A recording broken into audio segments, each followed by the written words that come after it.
It's week 5 of the...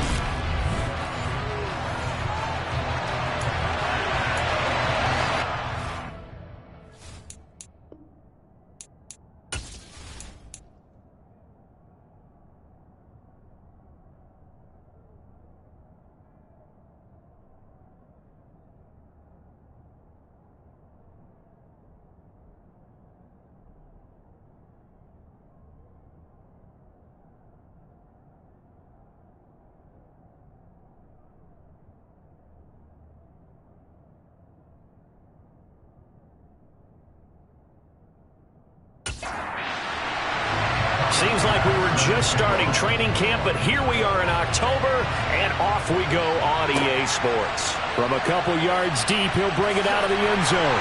And beyond the 20, but not by much. In fact, just a yard pass there to the 21. So the Colts now coming out for their opening drive. And a look at a guy, definitely got a little razzle-dazzle to him. Can do it with his arm or his legs. Their mobile QB. I tell you what, when he's on schedule for that week, secondaries take notice because you've got to stay alert back there on every snap. A truly powerful arm, one is capable of challenging any level of the defense on any given play. That's why so many scouts preach arm talent when preparing for the NFL draft. A quarterback with arm strength to make every throw in the book, he's an asset to have in any offense. And not a whole lot of room to operate there on the first down run. He gets maybe 3. These are his numbers from last week's contest. 19 carries, 113 yards, and a score. How about the first month of the season for him? He leads the league in rushing, so you know his confidence is at an all-time high, which means his offensive line loves it too. They'll get more opportunities to run block for him. And he'll fight forward to about the 27-yard line. Third play here, this opening drive, as they're up against a 3rd and 5. Richardson shotgun on 3rd down. Open man is Taylor. He's got it. And he is going to have a Colts first down as they're able to get the 3rd down conversion. That's a pretty play there coming out of the backfield. But as that back, you've got to be conscious of making sure you're securing the football. When you get out in the open field, sometimes you get a little loose with it as you're trying to get up ahead of steam. Make sure you keep it close to your body because those defenders are trying to punch it free. He does a nice job there protecting the ball and picking up a first down. Now this one to his tight end out on the right side. Now he's going to get this all the way down inside the 35. A really good pickup of 28 yards. That was good protection there. No, that was great protection there because it allowed him to lock in on his receiver. Although I think he was looking for his tight end on the corner route all the way. Nice connection there for a really nice gain.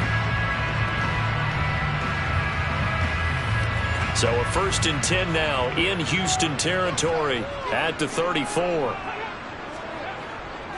Running straight ahead, Taylor. Oh, able to avoid him. And taking it to the 15-yard line before he's brought down. Another big hitter there. This one good for 18. Well, Jonathan Taylor, like most guys from Wisconsin, he's not one to shy away from contact. He proved it right there. Yeah, and this could be a sign of what this defense is in for because, you know, all week long the coaches were preaching to the defense, you've got to be able to wrap up against a back like him or he can make you pay. Technique, technique, technique. Line of scrimmage, the 15. It's 1st and 10. From the red zone now, they'll look to throw. Looking end zone, but it's incomplete. No surprise at all. They're looking for the big man. Guess what? The only surprise for them, he couldn't hang on to the pass.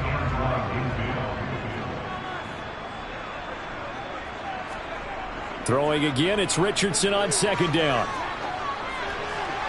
That one thrown away from the pocket. And the officials kind of looking at each other, but they'll say there was a receiver in the area, so no penalty, just an incomplete pass. Flush to his right. Nothing open downfield, so he'll throw it away. I think that was a good job there defensively. They did allow him to drive all the way downfield, but once they got their backs to the goal line, they really turned up the pressure. Yeah, they let them get all the way down here. Now the field shrinks. They've struggled to convert, and that last incompletion brings up 4th.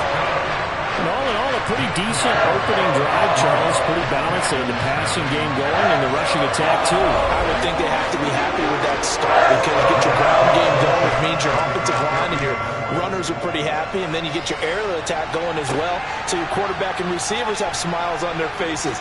Now both up to speed, awaiting their next possessions for this game. They can't wait to get started again. So here come the Texans now for their first drive. And leading them out there, we get a look at their 6'3" quarterback. If you ask coaches at any level to design their ideal leader of the team, I think they're going to check every box with this guy. He's got the poise to handle responsibility. He stays calm under any kind of pressure, and he brings out the best of his teammates each and every week.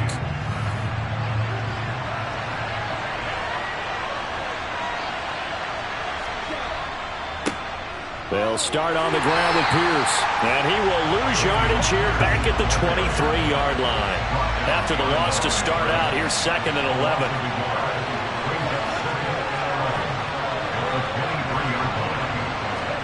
On 2nd down, it's Stroud. Got a man, and he hits him in stride. And he'll be corralled right around the 34.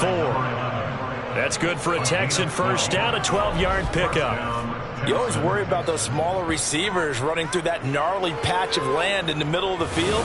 But he did a really nice job there holding on to the football and protected himself as best he could while completing the play. From the 34 now, here's 1st and 10. Stroud to the air on 1st and 10. Going to throw right side here, complete. And able to get this one across the 45 before he's brought down. Another connection between the two. This one good for 12 and a first down. Partner, he sold the go route really well. Thought he was going deep, then curled it back inside for a nice completion. DBs love when they pump the brakes, don't they? Yeah, that's really a whole lot of fun. It's almost like you say, listen, if you're going to sell the go, just go. And let's see who's faster. Now he's going to swing this one out to his running back. They hold him to only 2 there on the screen. It's 2nd down. The Texans in 3-1 here through their first 4 games. They're hitting their stride of late. Winners of 3 of their last 4. And I thought they played pretty well last week. Their execution, their discipline, their resilience, all on display in that victory. Stroud on 3rd down now.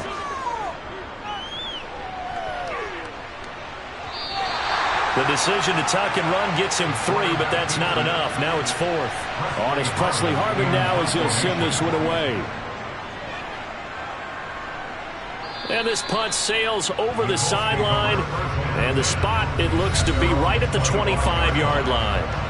Here comes Jonathan Taylor and his teammates. Whatever he was doing in September, they're hoping that that carries over now to October because he was sensational last month. He absolutely was, and we all know where it started at the end of last season, right? All the offseason preparation, the weight workouts, the sprints, right? The vision that he had, what he was going to do this season, and of course it all came together with the rest of the team. Those big fellas up front, leverage, and boy are they getting downfield and creating extra blocks for him. They really are. Everyone's been doing their job so far to create those holes. Now they contend with a 2nd and 12 after the loss. Now Richardson. And his throw's going to be incomplete. An incomplete pass on that last play, and that means they'll need to come up with something here on 3rd down. On 3rd down, here's Richardson. And that will be incomplete. Out is Rigoberto Sanchez on 4th down to punt this thing. Only 2 punts for him last week in the loss as he gets this one away. Fair catch called for and taken right near the 30-yard line. So a change of possession here on the punt. And the Texans will take over with a 1st and 10.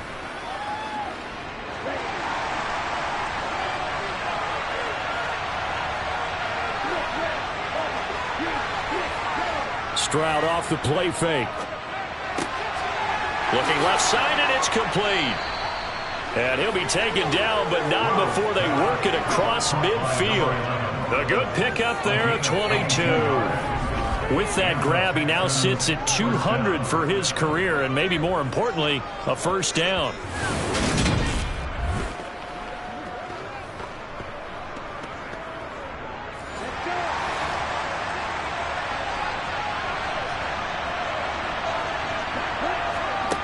On first down, here's Stroud. Oh, he's got a man wide open, complete. And he'll go down, but not before getting this inside the 30. It's another first down on what will be a gain of 21 yards. Not only have they completed a couple on this drive, but they peeled off some pretty good chunks of yardage, too. Absolutely great start. 2 nice plays in the pass game. Now can they continue to feed off that? Back-to-back good plays have them on the move on first down. And they'll throw it with Stroud here, 1st and 10. Wide open receiver, complete. Touchdown. A great effort there. His 3rd touchdown now on the year. And the Texans have answered that early field goal to take a first-quarter lead. The catch and the touchdown, they were the end result of a terrific route run by the receiver. But Tyler Bass on for the extra point attempt. He's got it. They'll see that opening drive field goal and raise it a touchdown, and that makes it 7-3. The drive there only spanning 3 plays, and the result, a Houston touchdown. After the touchdown, Bass to kick it away. And he'll elect not to return this one, so they'll bring it out to the 25 on the touchback. And the Colts getting ready to go. Defense got the better of them last series, forcing a punt. See if they make a few changes in the game plan here and try to get points out of this drive. 1st and 10. And a little floater there, but it'll wind up incomplete, falling to the ground.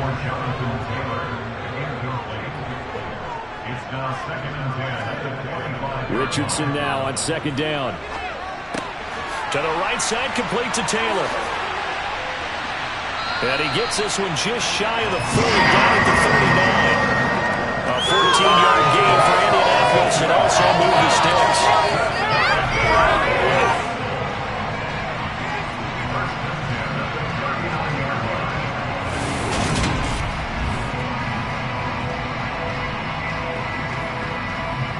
So from the 39 now, they'll come up on a 1st and 10.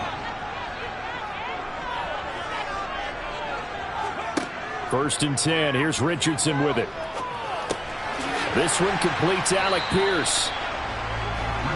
So the completion good for 6 yards, and it'll be 2nd down. Off play action. Richardson.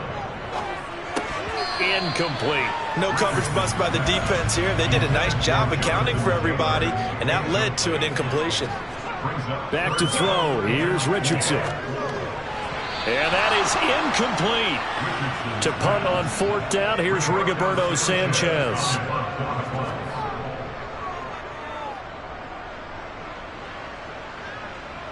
And the fair catch is taken at about the 13-yard line here.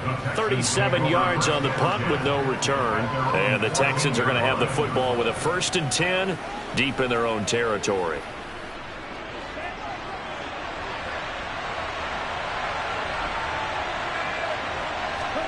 Stroud now on 1st and 10. That's going to be complete on the sideline, but, you know, that throw left him no room to run, and the good footwork nearly all for naught. The 2nd down throw now from Stroud. Oh, he's got a man wide open, complete. And they'll get it all the way up about 5 yards shy of midfield. 28 yards the gain there on the catch and run. And let's face it, that what we just saw there, not a surprise, is it? I mean, this is what he does well. And if you don't tackle him as soon as he catches the ball, this is the end result. Big yardage afterwards. Got the speed, the agility, so good with run after catch. And we're only in the 1st quarter, so they better get a wrangle and a hold on that quickly. Yeah, you're exactly right. And what's really difficult to try and defend him is if you want to press him so that you get him on the ground quickly after the catch, a lot of times he'll just run past you at the initial point of contact, and he'll go deep. This gain not quite as good as the last, but still over 40 yards between the two. And there's a completion to the tight end. And look at the size of these players nowadays. At that spot, 6'4", 6'5", and up. A lot of guys used to be basketball players, somehow came back to football. And that's really good for the game of football. You're getting better athleticism, great hand-eye coordination, guys who know how to control their bodies when they run their routes. Stroud sets up the play action. To the right side and complete to Washington. And they will only muster a yard here to the 38. After one, 7-3 the score on EA Sports. Texans football to start quarter 2. 38-yard line, 2nd and 9. Play action. Stroud now. Toward the sideline, and look at that catch. Dragging the toes, and that's going to be a first down. Well done. Texans passing game in rhythm right now, picking up another first. We talk about mobility on quarterbacks all the time. Here's where it really pays off. Able to move, evade, and is accurate throwing on the run and picking up a first down.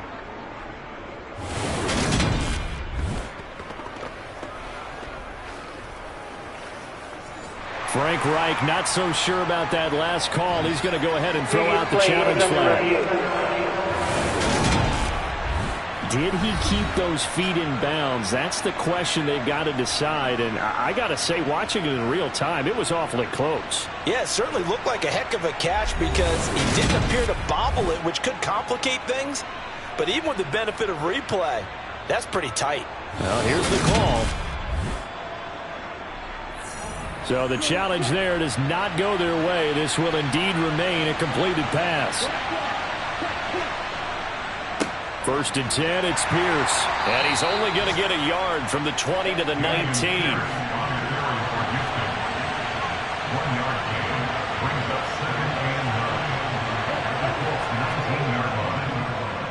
And Pierce gets it again on 2nd down. And he'll do a nice job here just to fight his way back to the line of scrimmage.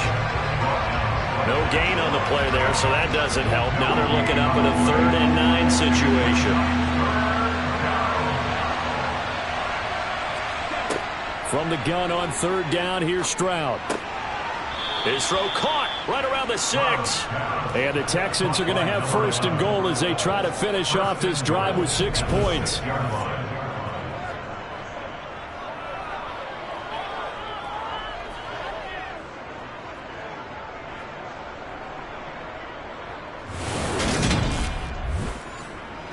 Now they've got 3 tight ends here on 1st and goal to add some extra mass.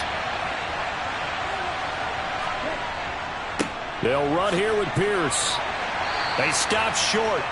Down at the 1. Had the great move, but couldn't get it all the way home. Again, it's Pierce. But he will lose yardage here. Back to the 4-yard line. It'll be a loss of a full 3 yards there, and it also brings up 3rd down. And now 3rd and goal coming up. The loss on 2nd down. That just means this crowd's going to get even louder, and they'll get a little bit of extra help from the defenders as they exhort them to join them in the effort.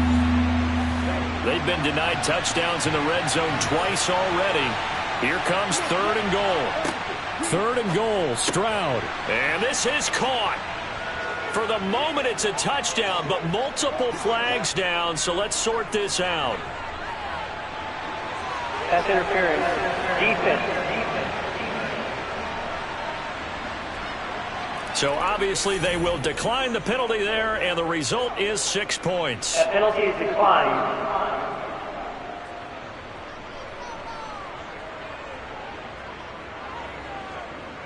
Here's Bass now for the extra point.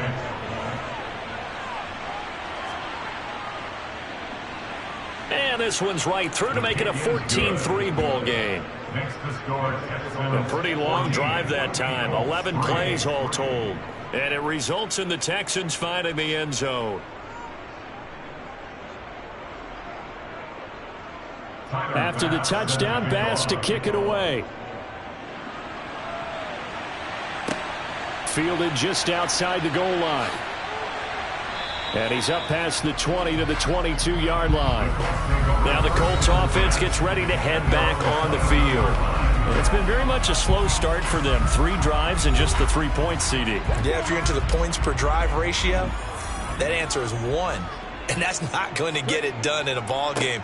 They've got to find a way to finish these drives in end zones, not having balls go through goalposts. Richardson out of the shotgun. And that falls to the ground, incomplete. A nice job of bodying him up defensively, and now it brings up third down. Richardson looking to throw this. And this will be caught. It's Isaiah Hodgins. And he is going to have a Colts first down as he's able to get 8 yards there on 3rd and 5. And that's understanding where the markers are, because it's not just running to them. Because on the catch, you can actually be pushed back before the first down. It's getting past it and allowing that opportunity to drift back towards the first down line and still having picked it up. Really well run. Ball up to the 35 now as they come up on 1st and 10. They go play action with Richardson.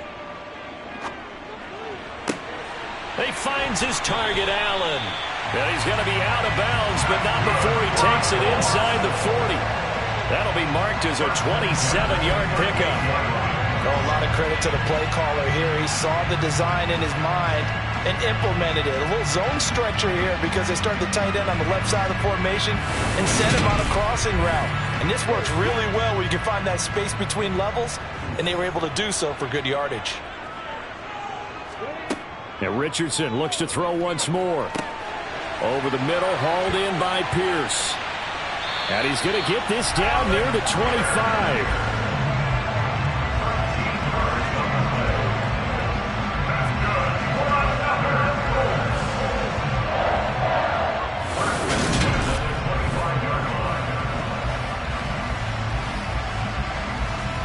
This offense finding its legs now. Here's another 1st and 10.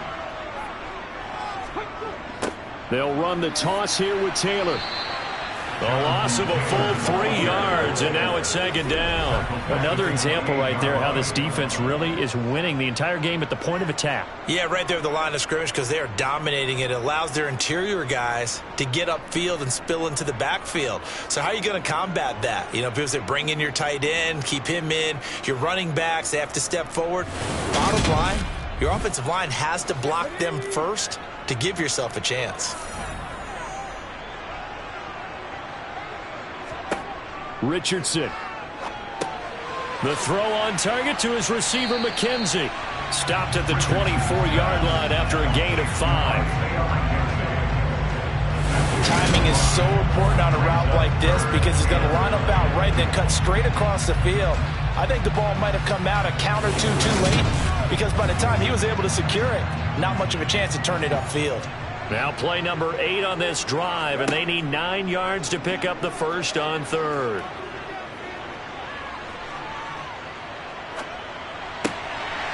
Got a man over the middle, and it's complete. They're able to convert on 3rd down, and that sets up a 1st and goal. And this is an offense in need of getting a few good things to happen. Here's one right here. They've had their share of struggles in key moments, but that's a nice throw and nice work after the throw. And they're set up now with a 1st and goal. 1st and goal, and they got to be thinking a chance to get right back into this football game.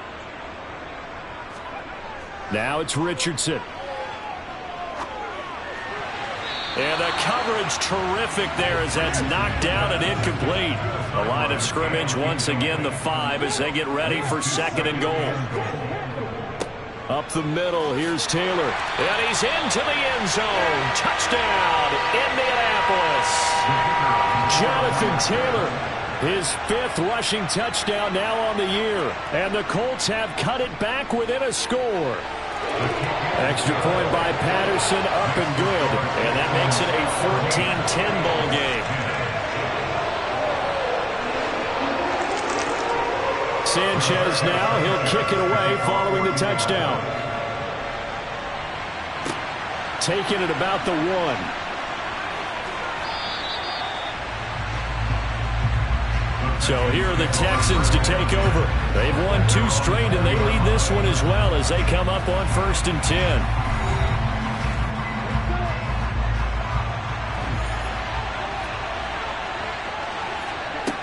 1st and 10, it's Stroud. And he's got his man in stride, complete.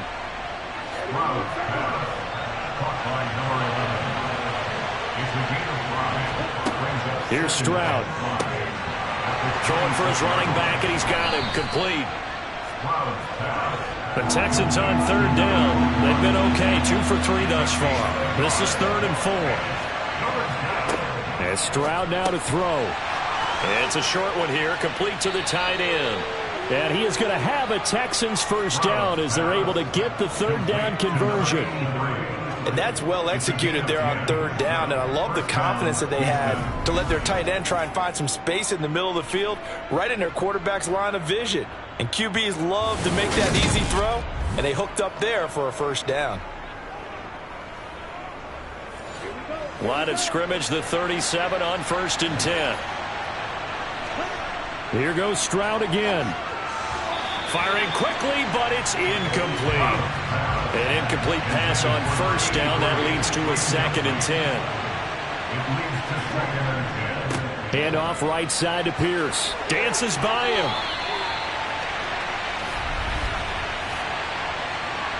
Holding. Offense.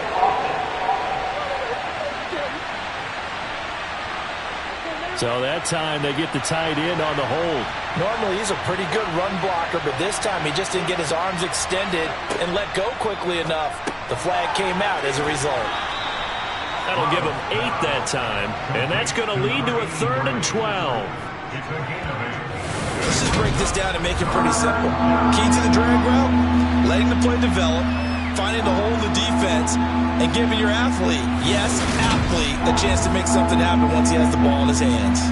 We'll see what they have drawn up here. A little bit behind the line. 12 yards needed to gain a first down. He's going to float this one deep right side. And he bats it away, and it falls down incomplete. But whatever they called on defense, they made sure they were ready for the pass on that snap, made the proper adjustments, and helped force an incompletion. So they're forced to punt on 4th as this one's away. And a nice special teams job here. This is going to be down inside the 10 at the 7-yard line. Absolutely love the flexibility of these punters. Their leg drive, able to get it way up in the air, and that allows their punt team to get down there and down it inside the 10 because they've had some time. The Colts set to take over here offensively. A long drive last time out for this offense, Charles. If you remember, they started basically in the shadows of their own end zone, marched it down the field, and a lot of that was through the passing game. And, partner, as a former defensive back, I'm having almost a physical reaction watching what's happening right now. But let's give credit where it's due because they've done an excellent job moving the ball through the air. Secondary getting picked apart pass by pass. Obviously, they need to make some adjustments there on the back end. And because offensively, we know that they're not going to be shy about throwing that football. A 2nd down pass play there, but it's incomplete.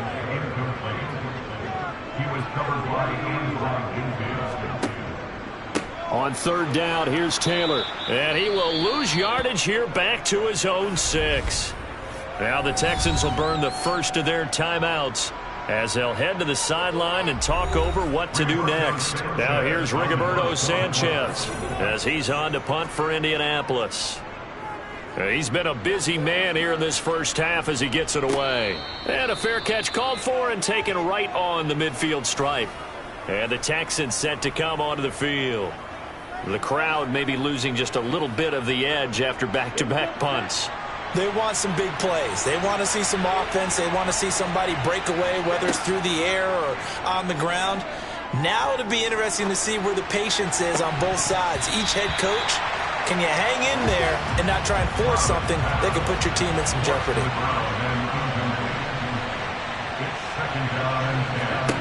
Back to throw. Here's Stroud.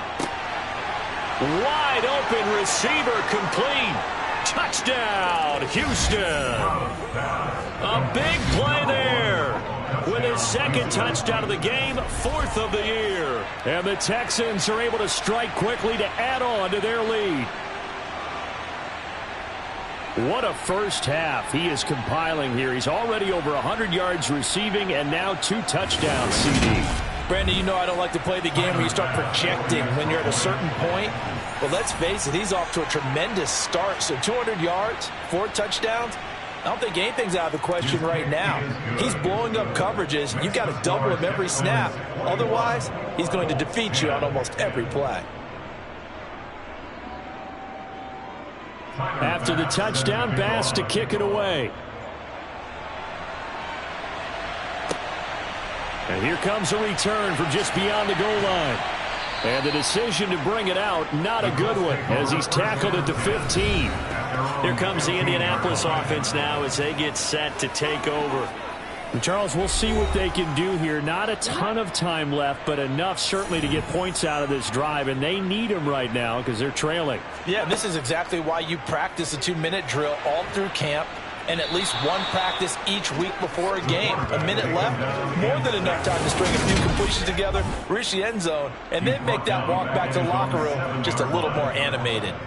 Well, the pass rush has been a real strength of late. They know how to get after the quarterback. Absolutely. 4 sacks last week. That's their first one here. Anything in particular you've seen from them or on film? I think that they're winning athletically up front, winning those one-on-one battles, but also when the offensive line wants to keep everyone in and mass protect, they know how to scheme their way back to the quarterback as well.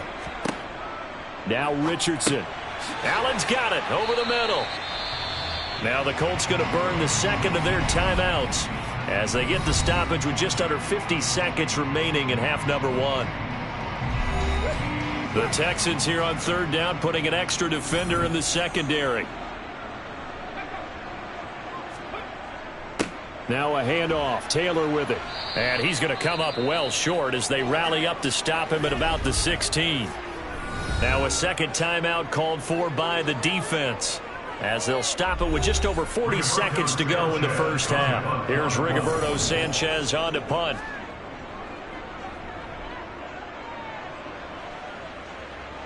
And a fair catch taken here right at about the 40-yard line. It'll be a 39-yard punt, no return. And the Texans will take over.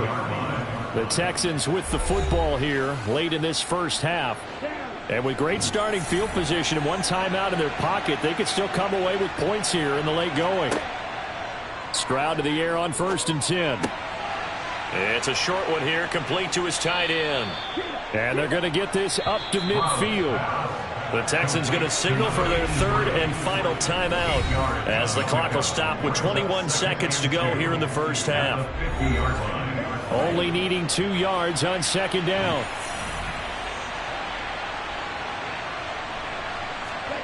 From the midfield stripe, they'll look to throw.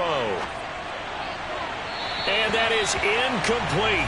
16 seconds now on the clock.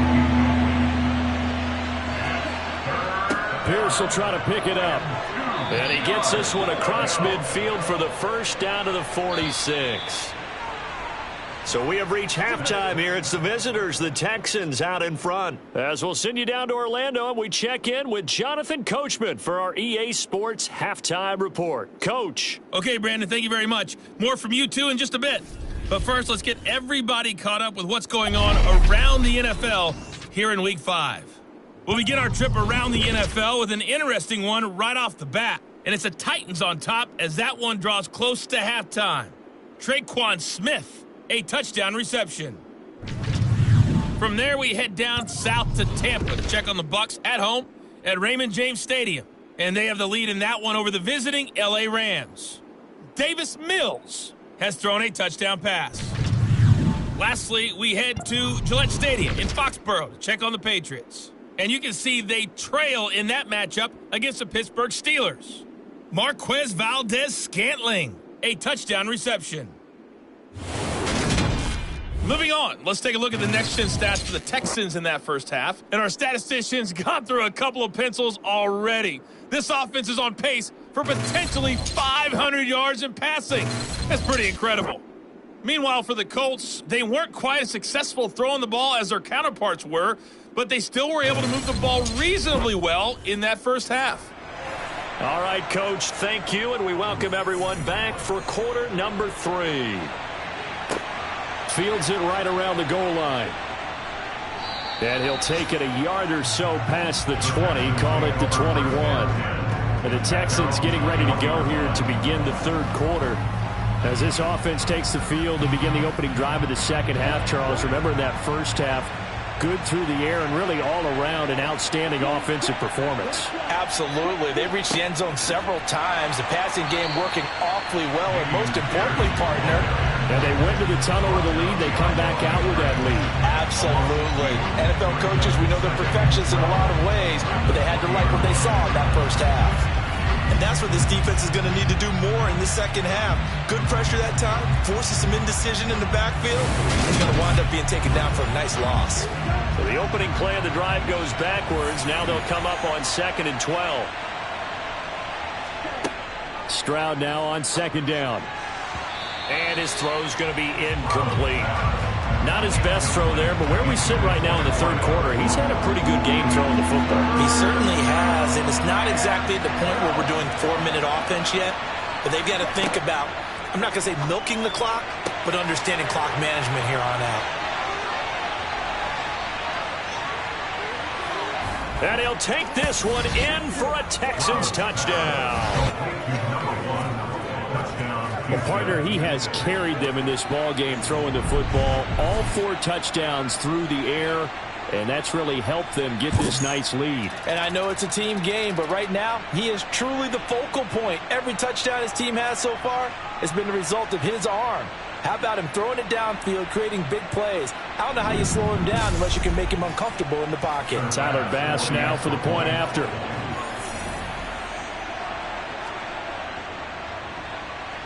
And the lead is up to 18 now.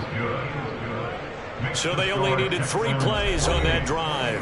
And the result, a Houston touchdown. After the touchdown, Bass to kick it away. From a yard or 2 deep, here comes a return.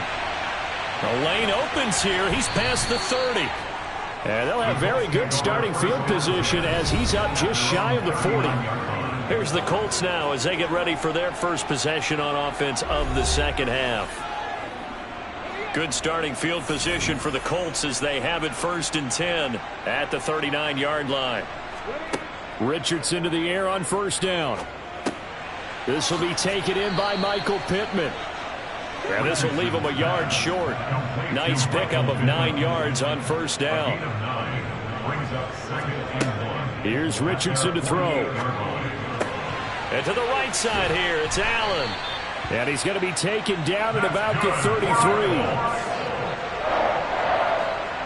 But when you hit him on the move like that, he's able to get into open field with a full head of steam.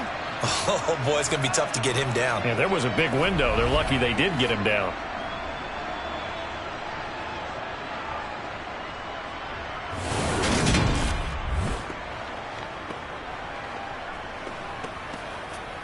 So a 1st and 10 now in Houston territory, down at the 33. To the right side, this is Taylor. Yeah, boy, this defense again really making things tough on him as they stop him for no gain. Richardson now on 2nd down. And that's complete to the right side. It's Allen. And he'll be brought down at the 27.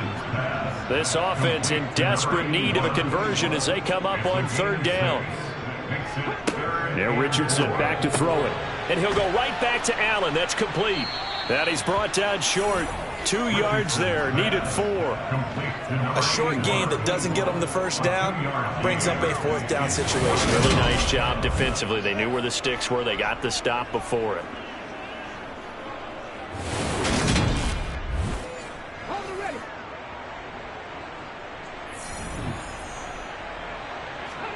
Richardson on 4th down.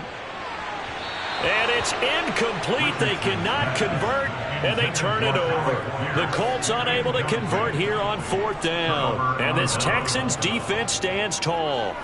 So the defense has to stay out and get one more stop. They were able to do it, forcing the incompletion. So on their record, that goes down as a successful play. It doesn't matter how they got there, how it happened. They got it done. They're the ones that are jubilant.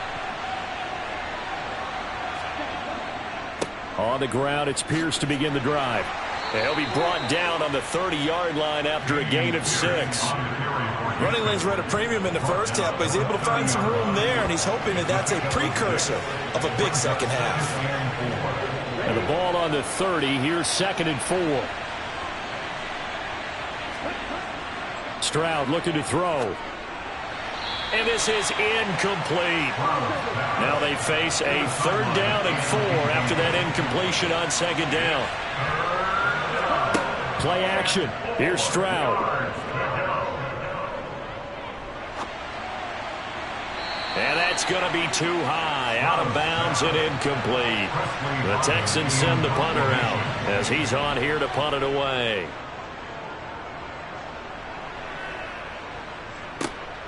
Rodgers to return it. It's a 47-yard punt, but they did give up 10 on the return. And the Colts will go on offense here, 1st and 10. And now Indianapolis set to take the field. I kind of feel like they've reached a do-or-die point in this game, Charles. If they're going to try to pull off an impressive comeback, it has to start right here, right now. Yeah, now they've got a final chance to get out of this situation, but they also understand they've got to move the ball and move it fast. In addition, they need to save as much time so they can get 2 more possessions. Richardson looking to throw. And that throw behind his man. He missed him. Incomplete. These guys have punted 4 times already, and they're staring at a 5th, barring a conversion here on 3rd down. They'll try and run for the first with Taylor. No gain on the play there. A nice job defensively, and it likely forces a punt situation on 4th. Another down on the scoreboard, but the urge to go for it is almost irresistible here on 4th and short. Yeah, I know they're on their own side of the field. I was going to say. Normally I would say punt the ball away, but I'm feeling it. I say go for it. Now here's Rigoberto Sanchez as he's on for the 5th time here today. And he deserves a bronze leg as he gets this one away. A 46-yard punt, 4-yard return. And they will take over 1st and 10. The Texans offense now, they get set to head back onto the field. No points last time out. They were forced to punt, if you remember, but no time to dwell on that. They've still got the lead here and a chance to add to that here. 1st and 10 as this new drive starts. And he'll get this up to the 30-yard line. Nice way to start the drive, a gain of 12 and a 1st down. And while we may be looking at the scoreboard, this offense certainly is not, because they're showing no signs of backing down, even with a 3-score lead here in the 3rd quarter. I think they keep taking their shots. They've seen blown leads happen throughout this league. They don't want to fall victim to it themselves. Now a nice throw here right side. He hauls it in. And he'll be taken down, but not before they reach the 50. A good pickup there of 20 yards. His big game continues. Already has the 3 touchdown grabs, tacking on some more yardage and a 1st down. And how precise has his route running been in this game? We just saw him get open yet again, and he's also made adjustments as the defense has tried to really stop him. Back-to-back good plays have him on the move on 1st down. Pierce now up the middle. And good penetration here. He'll get this down only to about the 49-yard line. And Pierce gets it again on 2nd down. And he's going to get this pretty close to a 1st down at the Colts 42. Good work to pick up 7 yards there. That gets him into a 3rd and 1 situation. Well, you certainly have to give a little credit here, because they're playing this game now at their pace. This is ball control football, sustained runs, taking their time, and making it work. And he's going to have the 1st down at about the 38. Now after the play, it looks like there's a Texan here slow to get up. Well, hopefully, obviously nothing serious here. Medical staff, though, going to take a peek, and we'll take a break.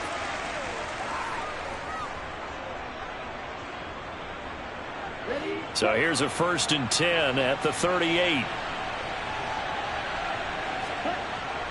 And they'll go right back to Pierce.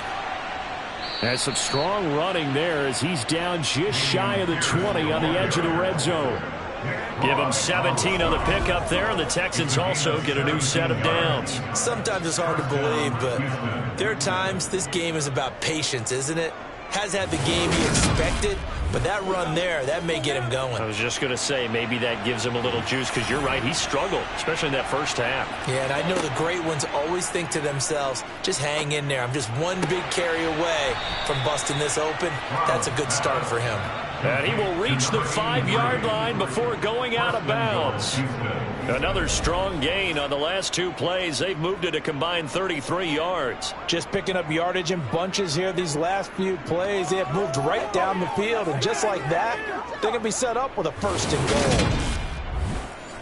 goal. 2 big plays in succession. Not sure this D knows what hit him, but now they got to get ready. It's 1st and goal. Pierce takes it straight ahead. And not a whole lot there. He does get a couple, taking it from the 5 down to the 3. So the ball position now at the 3. Here's 2nd and goal. And they'll let the fullback try and take him home. And just a short gain that time as they're able to get him down. 3rd and goal, Stroud. And that is caught. Touchdown, Texans. A great play there.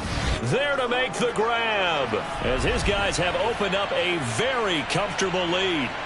So another touchdown there, and even though we're still just here in the 3rd quarter, kind of hard now to see them giving up this lead. And this is just an offense that's imposing its will right now. You name it, they're able to do it. If you're the play caller, whatever you want to select is there. You want to run it, you want to throw it. Pick a play, any play. They're rocking and rolling right now. Extra point by Bass, up and good. And they open the lead up now to 25. After the touchdown, Bass to kick it away. From a couple yards deep, he'll bring it out of the end zone. And no chance to get away as they'll get him down at about the 17-yard line. The Colts offensive unit ready to see what they can do here. Well, we haven't exactly been treated to a nail-biter in this one, CD, and if they cannot score here, this one's pretty much all but over. Are you saying that you feel like people are starting to think about getting out of here and maybe beating the traffic in order to get home or to their final destination? Yeah, I don't think there's a whole lot of reason to hang around, especially if they can't score here. Yeah, you're right about that, because it has been pretty clear who the better team has been in this one.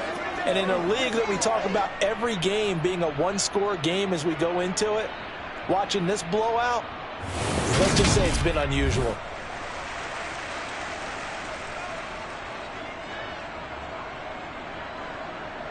These guys have punted 4 times already, and they're staring at a 5th, barring a conversion here on 3rd down. They run once more with Taylor, and he's able to pick up the 1st before he's taken down at the 27. 1st and 10, Taylor now. And he'll manage to pick up about 4. It's 2nd down. Final minute now in the 3rd quarter. On 2nd down, it's Taylor. Give him 4 on the carry, and it'll make this a 3rd and about 2. On 3rd down, it's Richardson. He finds Pierce. It's complete. And they're going to get this up to midfield.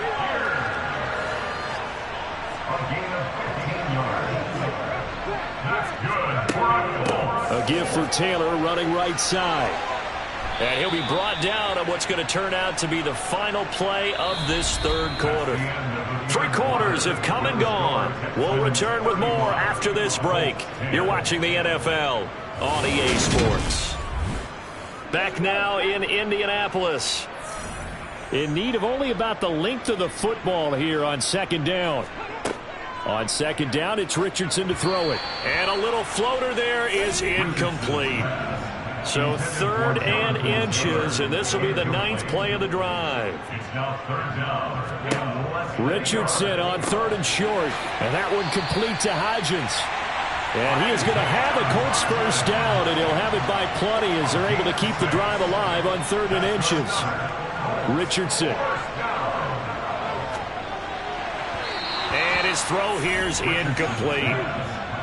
So now 2nd and 10 after the incompletion on 1st down. Richardson on 2nd and 10. He'll find Hodgins there, complete. And he'll be marked down at about the 26-yard line. Richardson yet again. They'll set up the screen to Taylor. And he'll lose yardage here, going down back at the 28. Face mask. Defense. So a tug on the face mask, and that's going to cost him 15 yards. And sometimes it'll go unnoticed, but that one pretty obvious for everyone to see. So now factoring in the face mask, here's 1st and 10. From the red zone now, they'll look to throw. To the right side, complete to Taylor. And he goes backwards here, losing yardage back to the 16. That one unable to develop, never got going. A loss of a couple, and it's 2nd down. You know what the key to a good screen pass is, don't you? But you're going to tell me, good blocking? Well, good blocking eventually. But first is good acting. You want to let the defenders go past you, leak out to whichever side or even in the middle where you want to set up the screen, and then you do your blocking. How about the read, though, by the defensive guys? They weren't fooled at all and actually ran with the lineman to where the play was and smothered it for a loss of yardage. And now a stoppage, and looks like we have a Colt who was shaken up on that last play. Well, the medical staff is going to come out here and take a look, and we will take a short break. And the Texans have an extra defender in the secondary now on 3rd down. On 3rd down, here's Richardson. Throw left side, complete. That's Allen. And they will get to him at the 7 and stop him short of the 1st down marker. That's good. The completion there for 7 yards. And that's going to bring up a 4th down. One hallmark of good defenses is understanding the game, understanding positioning, and tackling immediately in the secondary after catches. I think we just saw that on display right there. Got to him before he ever had a chance to think about turning it upfield. Going back to Allen. He's got him again. And he'll get this down inside the 5 to the 4 before he's out of bounds. Now Richardson. He's got it. Only a yard on the completion. It's 2nd and goal.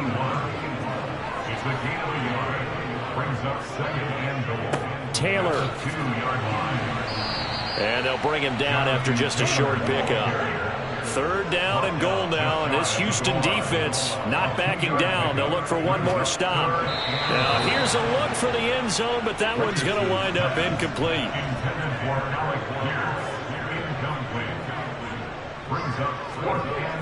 Trying to punch it in with Taylor. And he didn't get there. Knocked backwards to the 2-yard line. They're turned away on 4th and goal. And this Texans defense comes up with a goal line stand.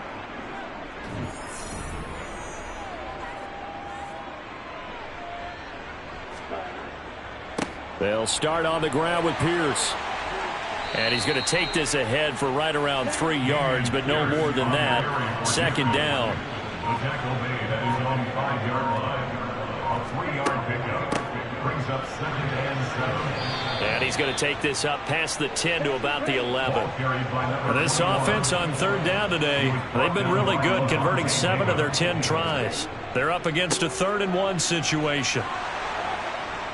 And he will get the 1st down as he's up to the 20-yard line. 53 yards on the ground for him now as he's done that on 15 carries. Brandon, when a defense just simply can't get off the field on 3rd down, and we all know how important that down is for both sides of the ball, you often feel like you're just a step behind whatever they're doing offensively. And one of the differences in this game, no doubt, 3rd down conversion, and that is going to be a story they'll talk about after this one.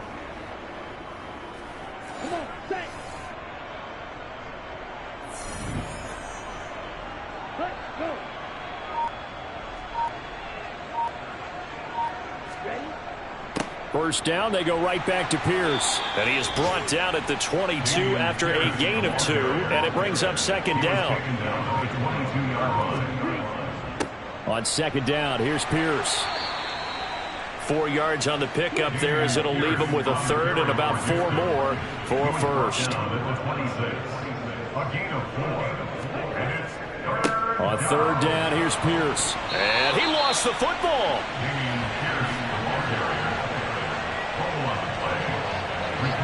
Wow, that ball gets knocked free, but a teammate comes along and scoops it up. It's almost like baseball. Guys at bat, people are on base in scoring position. One guy doesn't get him home. The next guy comes through and picks him up. And avoids the turnover. That'll be a 48-yard punt, 1 yard on the return. And it will be 1st and 10 as they take over. And the Colts coming out now. And they unfortunately are staring at a mini losing streak developing, trailing here in the 4th quarter. This would be their 3rd straight defeat. 1st and 10. Here's Richardson with it. Now this will be swung out wide for Taylor. And he's able to get up here to the 26. From the shotgun, Richardson. Over the middle, and it's incomplete. So the failure to connect on 2nd down, that leaves them staring up here at a 3rd and 8. Here's Richardson to throw. Under pressure, and the Texans able to get in there for the sack. That time, multiple defenders getting pressure, and it's a loss of 6. We all know he's one of the better quarterbacks in the league, but definitely not today. His team trailing by multiple touchdowns and a late sack. Just a parting gift from the defense for him to take back to the locker room with him.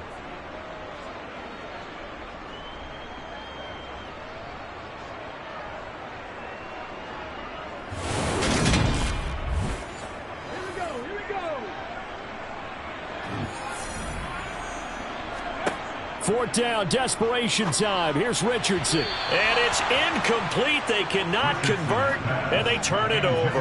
The Colts unable to convert here on 4th down. And boy, possession here turns over with the football already being in the red zone. So a risky move that does not pay off. And, Charles, you take it from the defensive perspective, they had to be a little offended there that they even tried to go for it back inside their own 20. Highly offended. And they took the ball away and gave it to their offense in a great situation. But when you look at this thing in total, when you start taking chances like that, you know what that means? You have to take more chances later, right? When you don't convert, that just means you got to double down on it. So we can see this thing pile up as we go on. 5 yards on the carry. Good pickup on 1st down. So it's Texans football as we welcome you back. They've got a 2nd down now as they look to salt this one away. Give to Pierce. And he's brought down just outside of the 10 at the 11.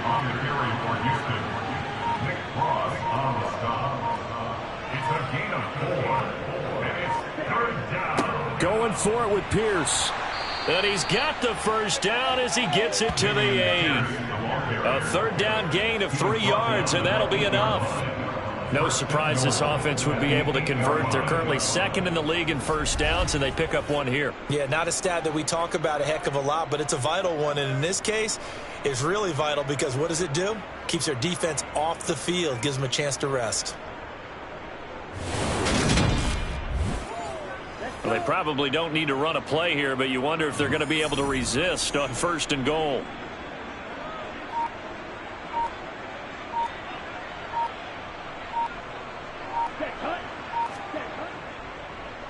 They'll run here with Pierce. And they go the wrong way on this one. Losing yardage back at the 12. It's a loss of 4 on the 1st down play.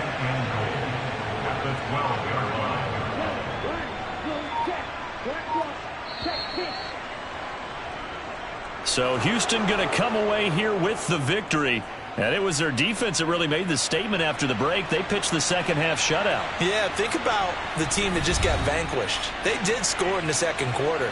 Do you think they thought at all that that would be their last points of the game? No, but what a 2nd half. The adjustment, whatever they did in the locker room, it certainly worked. It certainly did, and you're exactly right. Whether it was an adjustment, whether it was just more focus on what they planned to do going in, whether they just played better, whatever it was, it all came together in the 2nd half, and no points were allowed. That's a great way to close them out. So for the Texans, they boost their record up to a strong 4-1. And they'll return home next week to take on the Detroit Lions. Meanwhile, for the Colts, they'll fall to 1-4 with a loss. And they'll be back home next week for a date with the New York Jets.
Week 9 of the National Football League.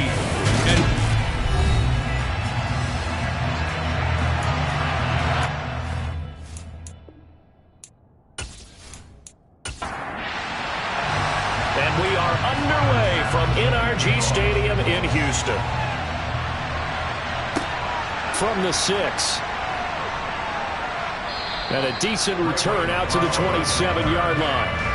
So the Titans set to go to work for the first time. They'll be led out by their quarterback, a product of NC State. It's Jacoby Brissett. I think his task in this game is really simple. Eliminate the turnovers. He threw 2 interceptions last week. I can't believe I led with that because he had 3 touchdown passes. So there's a lot of good that he did. But he's got to take care of the ball better. The ball has to go to guys wearing the jerseys that they're wearing this week, not the opposition. They'll start on the ground. It's Derrick Henry. Oh, he's got some breathing room. And they work this well upfield across the 45.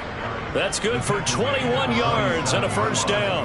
That's a nice run right there, able to get to the outside. And so many times defenses say, okay, we've got you hemmed in.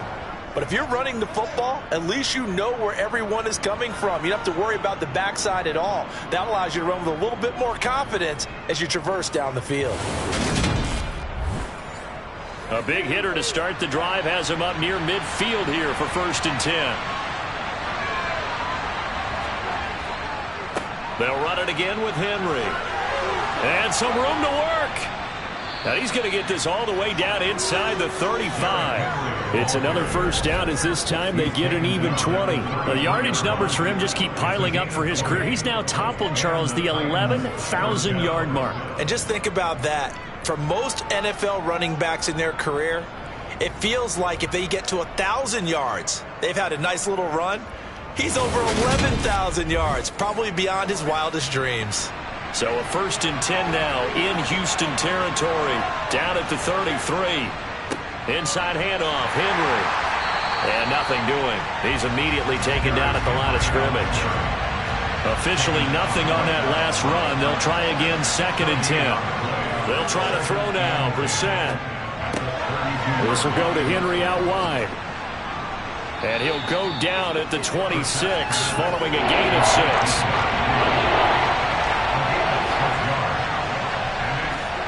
To throw, Brissett. And the throw there going to be incomplete.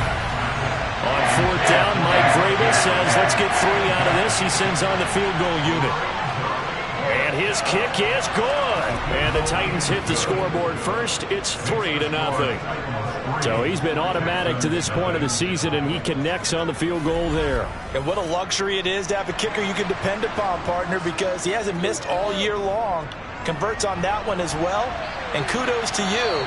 You didn't jinx him. And this will not be returnable. It's out of the back of the end zone for a touchback. So out come the Texans for their opening drive. And they'll be led out by their quarterback now in his 3rd season in the league. And it felt like it watching the game tape. He got everyone involved last week. He was a manager. He really was. That's a great way to put it because they ran the ball some. They threw it accurately. 1 touchdown pass, so he didn't, break the bank doing that, but he didn't throw any interceptions. That's the bottom line. That's why a defense loves a quarterback like that. Doesn't put them in bad situations. They showed off a nice juke of the defender before the next wave could bring him down. Now, that was an excellent run. And when you see that happen, that's when you're seeing guys doing their job and then some people doing a little bit more. Offensive linemen and tight ends, they're expected to block. But the wide receivers, all they want to do is catch passes. So when they block on a big-time running play and create extra space, you've kind of hit the jackpot there. For Washington, there are the numbers from a week ago. 8 catches, 68 yards. Better tighten up the coverage if you expect to slow this guy down, because if he gets going, he'll eat you up. They'll run it for the first time with Dameon Pierce. And slow going there as he'll only get a yard, maybe, up to the 41. The Texans at 6-2 to start play. And they come in playing really well on both sides of the ball. They've won 6 of their last 8 CD. And last week was a bit of a nail-biter, a 3-point victory, but it's also the kind of game that reveals a team's true character. They fought all the way and came out victorious. Over the middle, it's complete. And he's going to have another first down as the tackle's made at the Titans' 39. Nice third down conversion and even 20 yards.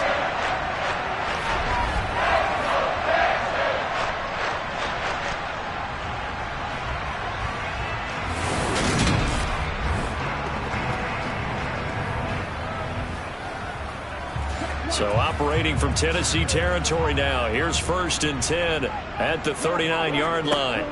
And they'll throw it with Stroud here, 1st and 10. Looking middle, and that's complete. And he'll be hauled down at about the 30-yard line.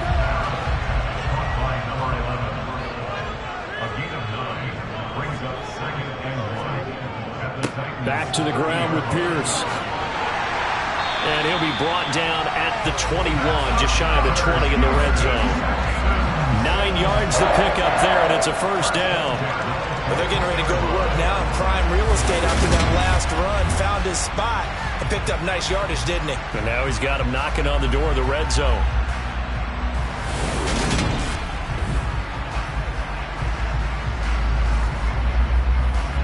Counting down toward the midway point in quarter 1.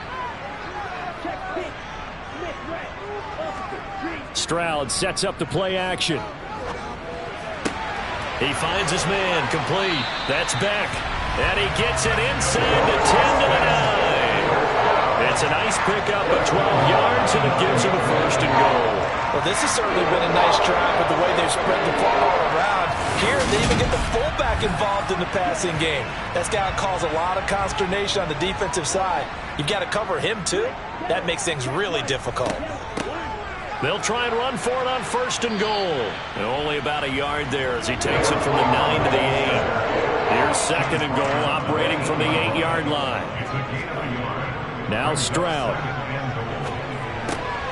Got a man, and he hits him in stride. They'll wind up getting 7 on the completion, but they'll still be faced now with a 3rd and goal situation. 3rd and 1, Stroud. And got his man. It's caught. Touchdown, Houston. A great effort there with touchdown number 8 on the year. And the Texans are able to answer the early 3 points and take a first-quarter lead.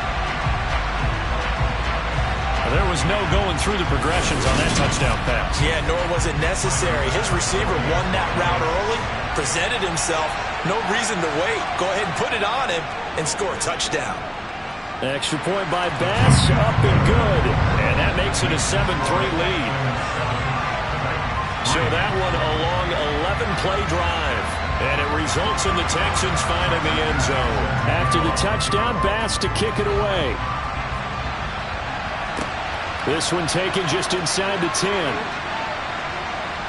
And he'll go down as this drive will start at the 25-yard line. The Titans coming back onto the field for their second drive. 3-5 is where they sit on the year. A very uneven start is certainly not an ideal position to be in at the halfway point of the season. CD, do you see an avenue where they can still be a playoff team, or is that ship sailed? Well, since you took me to the nautical side, I'm going to try and keep up here because, to me, this ship is about ready to pull out of port. These next couple of games are absolute must-wins for them. Now, if they can win a couple, get to 5-5, maybe they start believing in themselves. But a loss here, that would move them to 3-6. And if that's the case, well, that boat is going to head out to the harbor with them still on the dock. A second down pass play there, but it's incomplete. So the incomplete pass on the last play, and that leads us to a 3rd and 3. Here's Brissett. That's complete to Traylon Burks. And able to get this one across the 45 before he's brought down. It's his first catch, and it'll be good for 15 and a first down. Well, whenever you call and run the hitch route, a lot of times that ball's got to be in the air before the receiver even turns around. That's the result of throwing it so many times in practice is really a timing route. Make sure that ball's out of your hands, and oftentimes the receiver turns around, and there's the ball. Nice completion there. A first down carry for Henry. And just no chance of turning the corner. He can only get back to the line of scrimmage. 2nd and 10 coming up. Brissett now. Over the middle into the hands of Burks. And he's going to be taken down with another first down as the stop's made at the Texans' 36. It'll be a gain of 16 for number 16.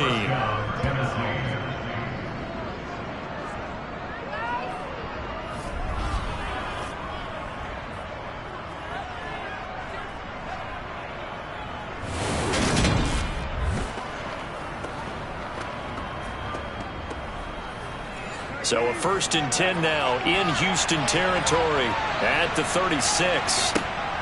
Henry up the middle. And the reinforcements come in as they're going to stop him behind the line. So after the loss of a yard, they'll look to push forward here on 2nd down and 11. And a quick shuffle pass here is complete. So back-to-back plays, each get nothing. And that's going to lead to a 3rd and 11. Brissett sets to throw it. He lets this one fly toward the back of the end zone. And that will be incomplete.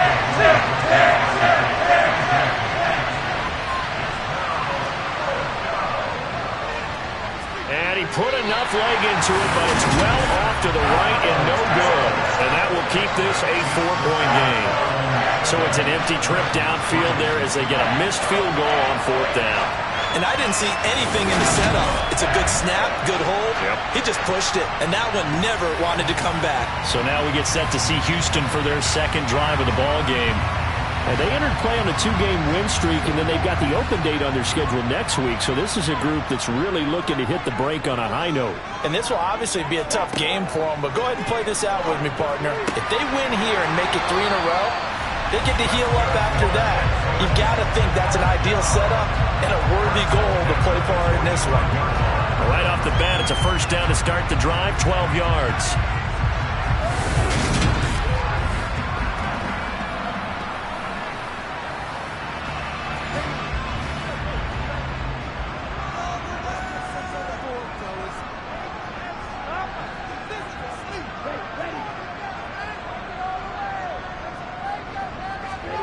First and 10, it's Stroud. Oh, he's got a man wide open, complete. And they'll work this down inside the 30. Another first down as they call his number again. He's got 15 yards here. After one, 7-3 the score on EA Sports. Ready for the 2nd quarter from Houston. It's the Texans in possession of the football, as they've got it with a 1st and 10. And they'll go play action here with Stroud. He finds his man, complete. It's Beck, and he's out of bounds. Almost gets to the 10. Another strong gain on the last 2 plays. They moved it a combined 33 yards. Hold on a second. Was that the fullback? That was the fullback. Who says that the slot receivers are the only guys who can catch the football and get big yardage after the catch? Really nice job there, showing good hands and an ability to get upfield.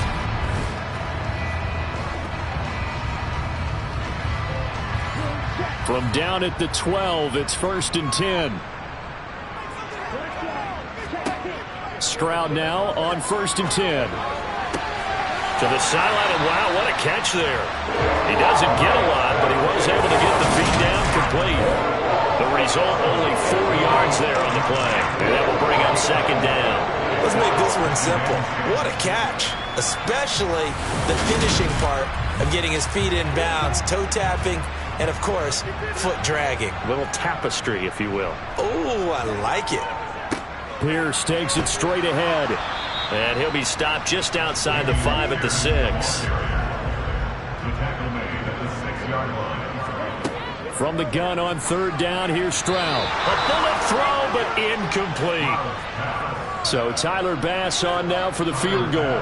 From the right hash, and this one just a chippy. And the holder's He's going to keep it. He's going to try to run for it. They pass up the 3, fake it. It doesn't work. And that will force a turnover on downs. But clearly that was a design play. I just don't know that it was the right design. You're older to have him pick it up and kind of be the power guy trying to run through the middle. Everything has to go right for that to work. You mean you weren't relying on just great blocking to get him through? You kind of think maybe he can help make his own way if he's an actual running back instead of the holder? Yeah, I thought the same thing. They begin with Henry. And he's going to get this from the 6 out to the 12. A pickup of 6 as they double their workspace. Second down, they go again with Henry. And able to get it here to about the 16-yard line.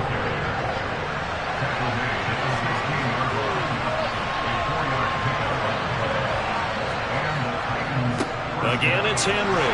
And they're going to stop him right at the line of scrimmage. Just no cutback lane to be found whatsoever. Second and 10. They go play action with Brissett. And his throw is incomplete. The Titans on third down. Just 1 for 3 thus far. This is 3rd and 10. Here's Brissett.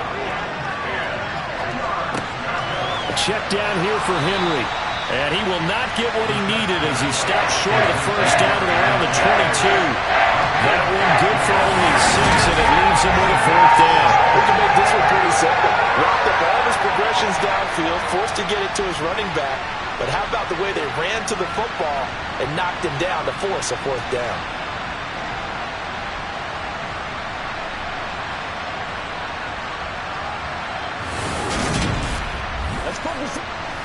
On 4th down, Ryan Stonehouse on to punt. Only 2 punts for him last week in the loss as he gets this one away. And a fair catch called for and made just inside the 35-yard line. A 40-yard punt, no return. And the Texans will take over with a 1st and 10.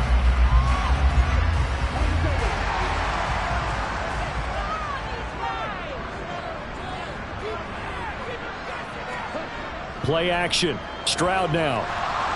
Rush coming, and he's taken down. Rashaan Evans, the linebacker, recording the sack there. Well, they sent him on the blitz from that linebacker spot, and boy, he got there quickly. He certainly did, and obviously he could have used a block from his running back, but I think you nailed it right there. The defender got into the backfield so fast, it's hard for anyone to react. And they need to work to at least get some of this yardage back after the sack. 2nd and 19. The second down throw now from Stroud. Throwing middle, and it's complete.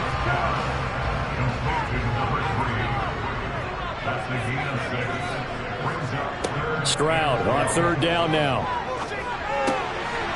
Wide open receiver complete. And he is going to have a Texans 1st down as they're able to get the 3rd down conversion.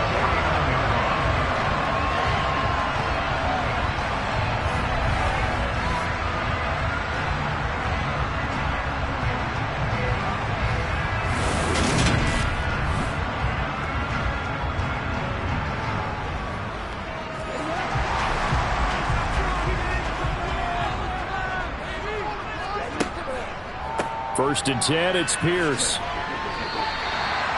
Going to give him 4 yards there. It'll be 2nd and 6. On 2nd down, it's Stroud. And he will find his man on the outside. This is 3rd and 1. Very likely 4-down territory, even if they don't get it, though. Pierce will try to pick it up. And he's got the first before he's brought down at the 39-yard line. They're able to convert with a gain of 4. That's about what you would expect since they're so efficient on picking up 3rd downs in the top 5 in the NFL. It's all a mindset, and I'm guaranteeing it started in the offseason. 3rd down's important to them. They find a way to pick them up at a very good clip. So from the 39 now, they'll come up on a 1st and 10. Stroud off the play fake. Swings this one out wide for Pierce. And he'll be hauled down at about the 30-yard line. On the bootleg, Stroud. Delivers another one to Pierce. And he'll be brought down at the 27-yard line. The time called here because a member of the Texans is in some discomfort. Well, now they're going to come out and take a look at this injury, and we'll be back in a moment.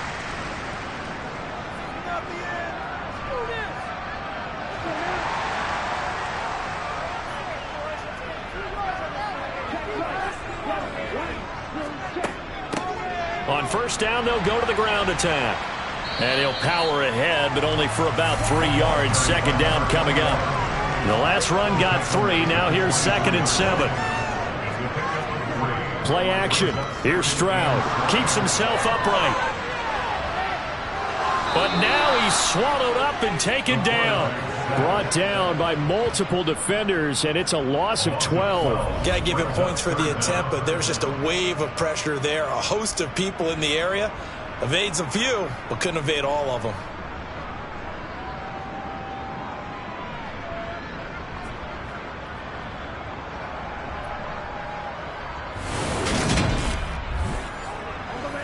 This offense 2 for 2 on third downs on this drive. They're in for a tough test here, though. 3rd and long. Stroud here on 3rd and long. Now he'll dump it underneath to his running back, complete. And he'll be taken down here just shy of the 30. How about that strategy there, Brandon? 3rd down. They just said, we've got faith in our tacklers. We'll give you the short stuff, and just decided to protect the sticks. So every time I hear fans telling me tackling's not a part of the game anymore, plays like that, I can clip and save and show them you have to tackle well if you want to be a good defense. The kick by Bass is good. And they push the lead up to a touchdown now at 10-3. So a nice kick there as they add 3 to the lead. And from what I've seen so far, Brandon, I think they've been the better of the two teams here in the first half. So even though you want the touchdown, I think that's a nice job there to put 3 points on the board. And this will be a touchback as that sails over the end line. The Titans now just about ready to take over. In the midst of, well, let's just say a not-so-rosy losing streak. They've got the open week, though, coming up next weekend, so you have to figure this to be a game that they dearly love to have. Oh, indeed. They have to have this one because that's something positive to take with you when you go away for a few days, and it actually releases your mind. If they lose this one, that mind stays cluttered the entire time they're away, and they've got to scramble to get back in sync when they start playing again. Throwing on 2nd and long. Brissett. Got a man open. That's Devontae Parker, complete. Now the Texans will burn the first of their timeouts. So as they take it over, we step aside. 10th carry now for Derrick Henry. And he'll be stopped at the 27-yard line, well short of the first down marker.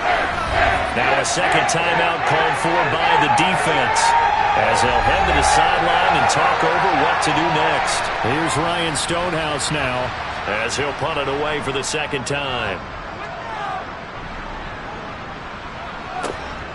Taken from just outside the 30. A 39-yard punt, a return of 5, and out will come the offense as they take over. Offense back out there along with Dameon Pierce. Those are his numbers through roughly the first half of the season, and given that, you'd have to think he's on pace for a 1,000-yard campaign. Steady as he goes, steady goes the offense. But you know what else is happening, too, because they are a team now recognized with the ability to run the football. You've got to be able to throw it better now, right? Better throwing lanes, better opportunities for the guys downfield, maybe more one-on-one coverage, which you should be able to beat easier. Yeah, he's establishing not just a tone.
bettors team. And that's a discussion we had a couple days ago in the team meetings, talking about this running game opening up the passing game. We'll see if that continues to happen. Now the throw on third down, knocked away and incomplete. On fourth down, here's Presley Harvin on to punt. Back deep, Ray McLeod. He steps into this one, and this is a rocket. And this is going to hit the goal line and continue on into the end zone for a touchback. Derrick Henry and the rest of the Titans offense about ready to roll again. And the ground game's been good, but they're losing here in the second quarter. Can they use that ground game maybe to work the air attack a little bit more? I think so, because now you can throw play action off of being able to run the ball effectively. And oftentimes you might want to just swing your back out of the backfield, get the ball in his hands in open space, and just don't get totally away from running it, because some of these runs now, they may pop bigger as the game goes along. Yeah, they've been good with a run so far. Got to give some credit there defensively. They snuffed out that screen early on first down. Really read it well, didn't they? Because they didn't bring the pressure that they expected. They covered all the passing lanes. So once you see it break down as the passer, I think in this situation, you're either throwing it at the feet of your back to make sure no one picks it off, or you throw it away, throw it over the sideline. Don't try and freelance and try and make a bigger play. There's really no one else running a pattern that should be open. Over the middle to Smith. And he's going to be taken down. Plus, there's a penalty flag in the backfield. They may get 15 more on top of this.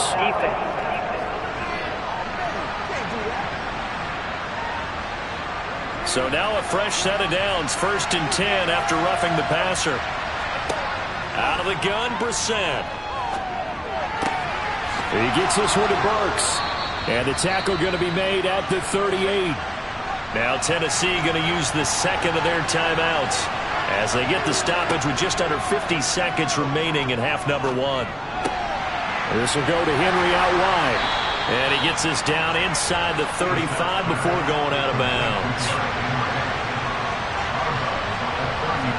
They'll throw again. Brissett. Right back to Henry, and Henry's got it again.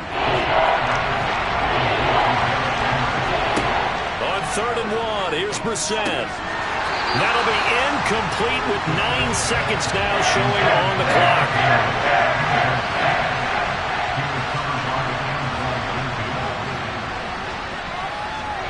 And his kick is good. Didn't hit it all that well, but he got enough on it to put it through. And that'll bring him back within 4. So they get the 3. It was 4th and 1, and I think you were doing what I was doing. I was looking down at the sideline. I'm not sure the offensive unit wanted the 3. They wanted to go for it. But when have we ever seen a unit that didn't want to go for it in that situation, right? Now a hit and a loose football. It's picked up by the Titans, but they will not be able to capitalize as time has run out here on the first half of play. So we've come upon halftime here in Houston, and it's the home team, the Texans, leading this one. As we'll get you over to Orlando, where standing by is Jonathan Coachman. He has our EA Sports halftime report. We'll get started up at Lucas Oil Stadium in the capital city of Indianapolis, where it was the visiting Jaguars who were able to come away with the road victory. Christian Kirk, over 100 yards receiving, and a touchdown catch as well. From there, we head to Minneapolis to check on the Vikings at home at US Bank Stadium. And they've got the lead over the visiting Chicago Bears. Justin Jefferson, a touchdown reception. Finally, let's get out to Southern Nevada and see what's happening with the Raiders at home in Las Vegas. And they trail the visiting Denver Broncos in that one. 2 touchdown passes there for Russell Wilson. Continuing on, here's a look at the next-gen stats in that first half for the Titans. And they did not do much at all in terms of throwing the football in those first 2 quarters. That's going to need to improve if they want to erase this deficit. Meanwhile, for the Texans, they had a little more success than their counterparts did in the passing game, as evidenced by the numbers there. Welcome back. Halftime over. We are ready for quarter number 3. Alongside Charles Davis, I'm Brandon Gordon. And that'll carry over the back line of the end zone for a touchback. And the Texans getting ready to go here to begin the third quarter. This offense set to begin the third quarter. And, Charles, if they had a checklist of things they wanted to accomplish in the first half, certainly at the top of that list would be having the lead, and they've got that here.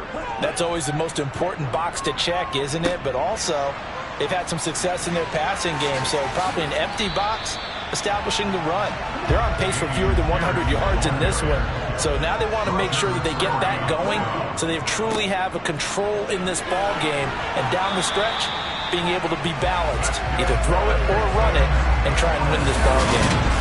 4 yards the pickup, first down. And Brandon, you know that expression? He just does what he does. It sounds trite, doesn't it? But in this case, it's perfectly apt. This is one of the better runners in the NFL. And all he does is just find avenues, find ways to pick up key first downs and big runs. Stroud to the air on 1st and 10.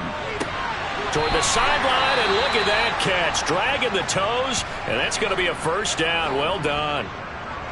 Now after the play, it looks like there's a Texan here slow to get up. While they come out and take a look at him, we will step aside for just a moment.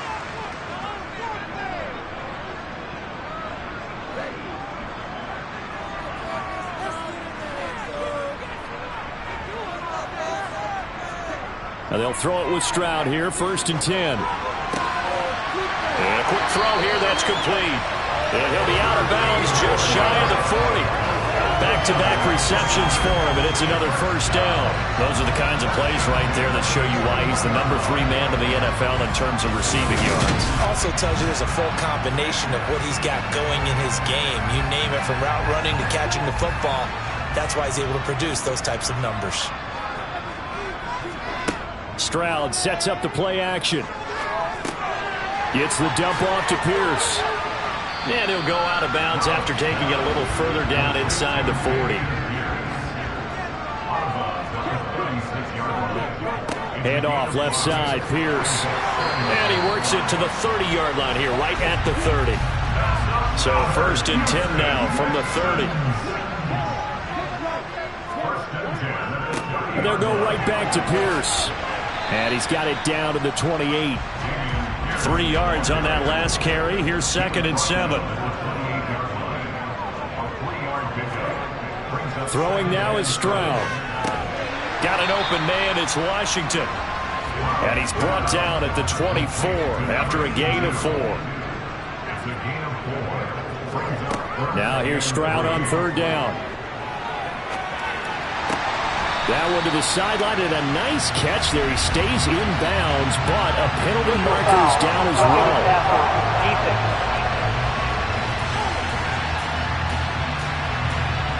So a critical mistake, roughing the passer.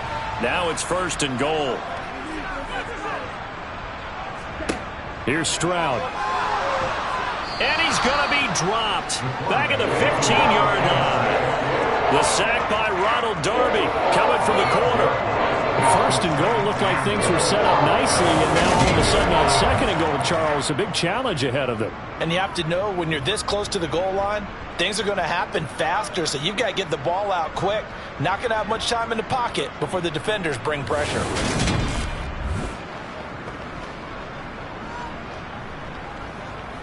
Two of their 3 red zone trips so far, they've come up empty on. They'll look to reverse that trend on 2nd and goal. And it's caught. Touchdown, Texans. A 15-yard touchdown grab. And the Texans take the opening kickoff of the 3rd quarter and drive right down the field to extend their lead. When you're a great route runner, it makes you that much better as a receiver, because now your quarterback trusts that you're going to be where he expects, and he's able to deliver the ball on time.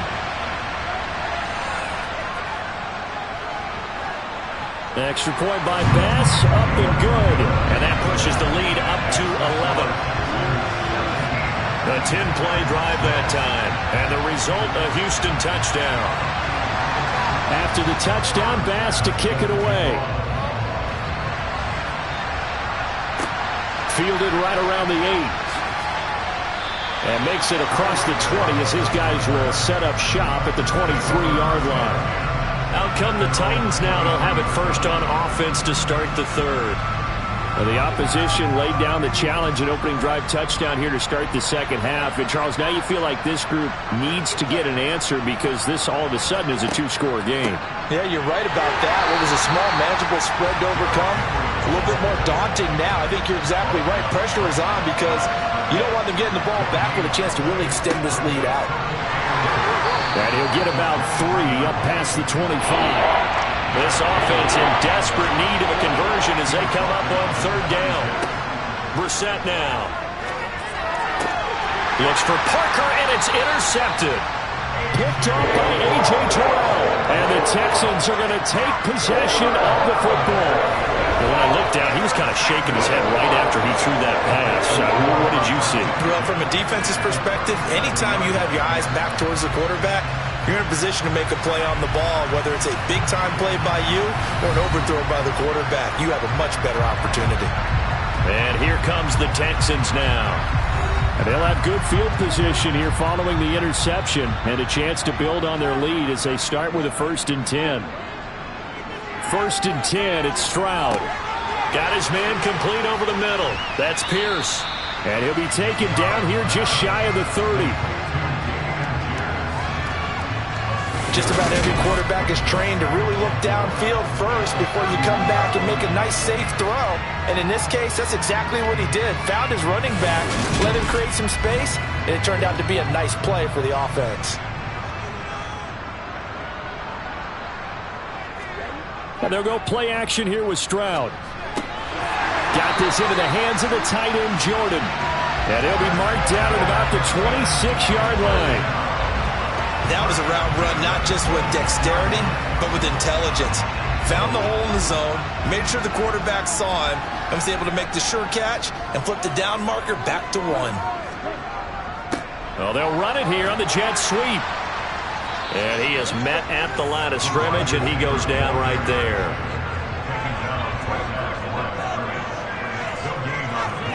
Play action. Stroud now. Caught. Touchdown, Texans. A great play there. With his second touchdown of the game, number 8 on the season. As his guys are able to push that lead out a bit further. In order to lead in a game, you're going to get plenty of contributors, but that's his second touchdown catch of this game. He's one of the key guys in this one. And you better believe he'll be looking for the hat trick here as this one continues to go. Pass on for the extra point. And the lead is up to 18 now.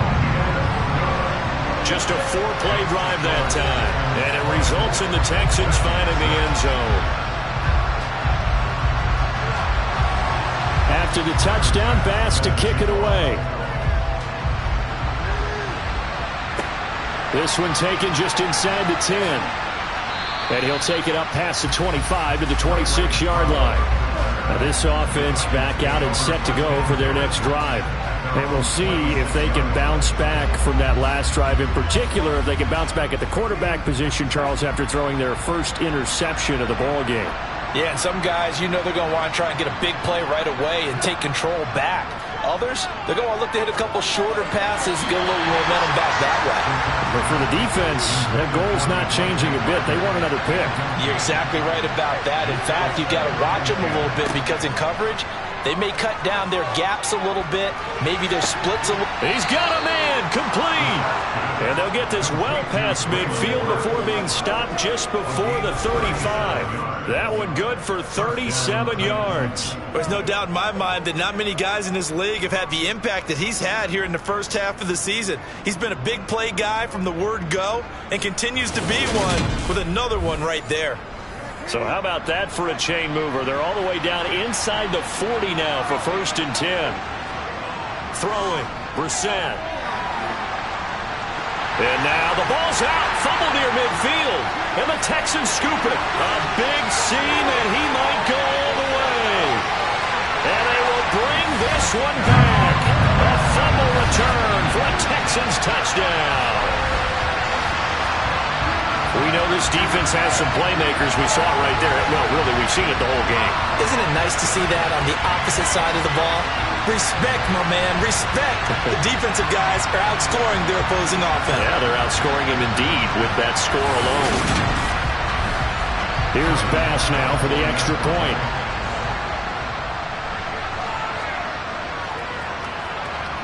And they open the lead up now to 25 points.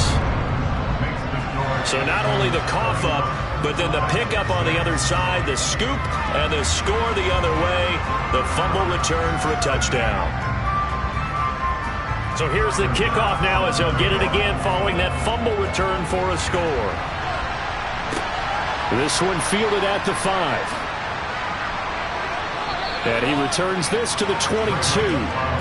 Here's Tennessee ready to begin this drive offensively. They're sort of seeing themselves spiral out of control. Let's see if they can get things back on track. And this is where the coach is walking that line of being calm and really being firm with his team. I had one tell me once, when we were having a tough patch, this too shall pass, this too shall pass. And finally we kept having a rough patch. He said, but you got to do something to make it pass. And that's what they have to do. They've got to get some control back, get themselves reasserted, and calm things down. See if they can get calm and reassert themselves here. Throwing on first down, but this one winds up to be incomplete. On second down, here's Henry. And he'll take this to the other side of midfield before going out of bounds. 94 yards rushing for him so far as his terrific season continues here. I have a pretty good friend, Charles Davis, who tells me that when he sees plays like that, strong runs to the right, reminds him of the 1960s Green Bay Packers. Boy, those were the days back when the fullback actually carried the ball as well as blocked. Then you had a halfback. You had pulling guards, guys who could get out and run. And you can hear the great coach saying it back then. So we get a seal here and a seal here, and we run this play right in the alley. On second and 9, Brissett. Looking left side, and he's got a man. That's Schultz. And the tackle going to be made at the 38. Third and short yardage, Brissett. Open man is Burks, and he's got him. And he will have a Titans first down, and he'll have it by plenty as they're able to keep the drive alive on 3rd and inches. Henry will get it. He's been busy today. And he'll go down at the 26 following a gain of 6. 6 yards on that last play. Here's 2nd and 4. Brissett sets to throw it. That pass taken in by Burks. And he'll be tackled at the 23 after a gain of 3. Brissett from the gun on 3rd. Throw left side complete. That's Schultz. And he will have a Titans first down as they're able to convert by plenty there on 3rd and 1. 3 quarters in the books. You are watching the NFL on EA Sports. Back now in Houston. So the ball down to the 16 here for 1st and 10. A lot of happy faces in the crowd at this point as their guys have a big lead here to start quarter number 4. Brissett's throw here taken in by Parker. So the completion results there in 9 yards. And that'll give them a short yardage situation here for 2nd down. Here's Brissett. Quick hitter here. It's complete. And the Titans are going to be looking at 1st and goal as they move this down to the 4-yard line.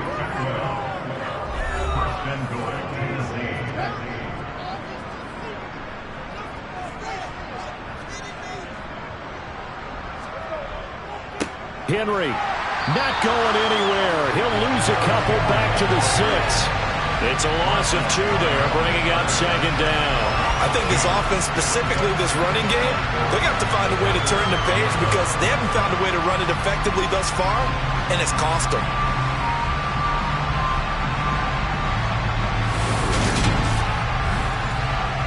Second and goal from the 6 this time. Here's Brissett. To the end zone, but it's incomplete. 3rd and goal, trying to make that scoreboard at least a little more respectable. Now Brissett. And a dangerous throw there as that's knocked down and incomplete.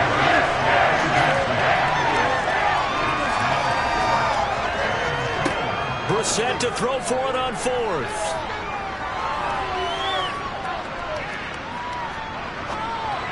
And this is going to be intercepted.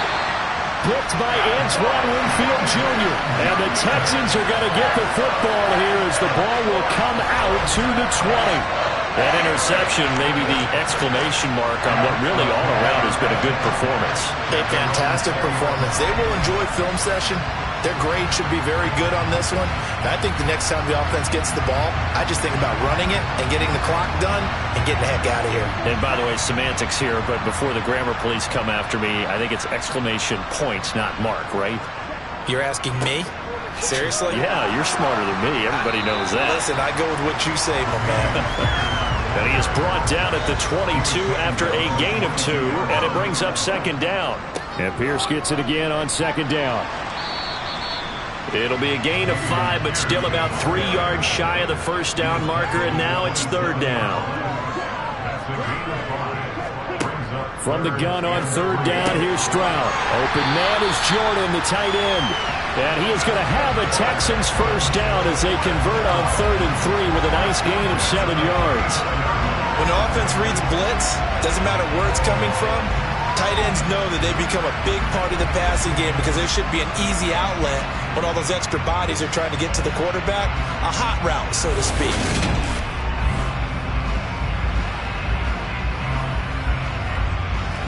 From the 34 now, here's 1st and 10.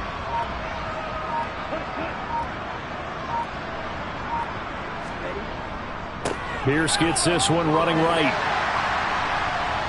And this will be a Texans 1st down as good running gets him to about the 44. Well, partner, I know this type of running back. I mean, this size, this intensity usually gets better as the game goes on. I can just tell you from experience, the first few quarters, oh, you're eager. You come running up there. I'm going to tackle this guy. By the 4th quarter, you're coming up and thinking about it. And D-line wearing down 4th quarter. Yeah, that's not a guy they want to see consistently. First down, they go right back to Pierce. And a good pickup there. He gets about 6 up to midfield.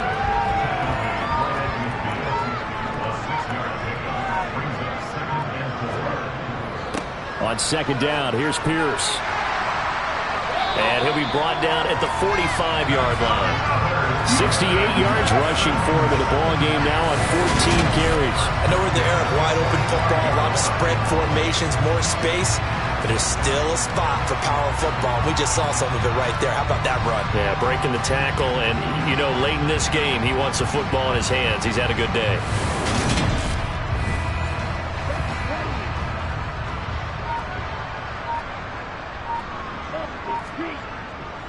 Another carry for Pierce. And good work there in open space. And he's got this all the way down now to the 32. That's good for a Texan 1st down, a 12-yard pickup. No doubt those are the types of carries they're looking for here, Charles. The lead in the 4th quarter. This is when coaches that have a reliable running game, they breathe a little easier on the sideline. Yeah, they love the idea that they can take the air out of the football at this point of the game. That means they're really counting on that offensive line, counting on the runners, taking care of the football. Because you're going to tell your quarterback, hey, no time to be a hero. We're not going to throw it here. Just eat up that clock. And if you have the ball, they can't score. Following the pickup of 4, here's 2nd and 6. Pierce now up the middle. And just good downhill running there as he'll take this to the 15-yard line. They get 14 on that one. Good for a Houston 1st down. It carries like that. That's how they're going to continue to salt this thing away here, Charles, in the 4th quarter. Yeah, how about that? A new set of downs. Clock continues to move. No better way to close out a game than to tap those mastodons you have up front and say, guys, keep pounding them. Let's keep the ball, keep their offense on the sidelines, and let's close this one out. From the red zone now, they'll look to throw. Over the middle, complete. That's Jordan. Ball on the 8. It's 2nd and 4. Just 2 minutes remaining here in the 4th quarter of what has been a one-sided affair. So it's Texans football as we welcome you back. They've got a second down now as they look to salt this one away. Now a handoff for Pierce. And he will get into the end zone. It's another touchdown. This thing is ugly. Well, when coaches come into a game preaching total team effort, CD, I think this is the type of ball game that they're dreaming of. It was pretty apparent early on that they were clicking in all three phases. It's been fun to watch. Yeah, sometimes in the NFL you end up with matchups like we've been watching here. And when you go back to the early drives, you can just see that one squad was on a different level in this game. Safe to say, we haven't been disappointed in watching their execution throughout this contest.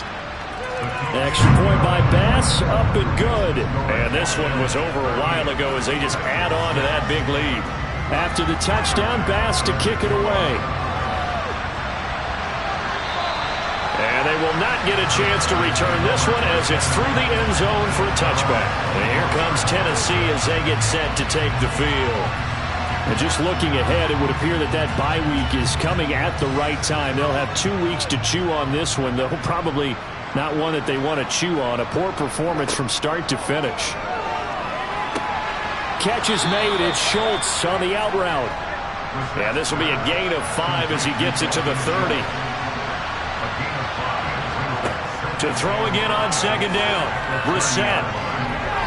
Looking left sideline, but it's incomplete. They come up now 3rd and 5 following the incomplete pass. Brissett. And this is and it's a fumble. And the Texans scoop it. And his guys are going to get the football at the 37-yard line. And I don't know that fumble's going to matter a whole lot. You look at the deficit here in the 4th. It doesn't matter. The coach on the sideline still scratching his head. Yeah, not only scratching his head, but probably writing a note or two about, we're going to address this come practice next week because maybe that's the reason we're down this far. Doesn't matter at this point, but being sloppy throughout the game, not going to help him improve. Handoff right side to Pierce. They're going to snuff this play out behind the line. We have not seen that much today. Call it a full 3 yards in the wrong direction there. Brings up second down.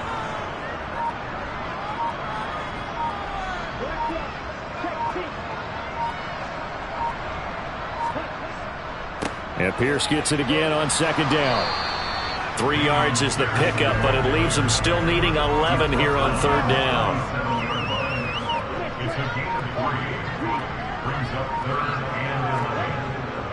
Going for it with Pierce.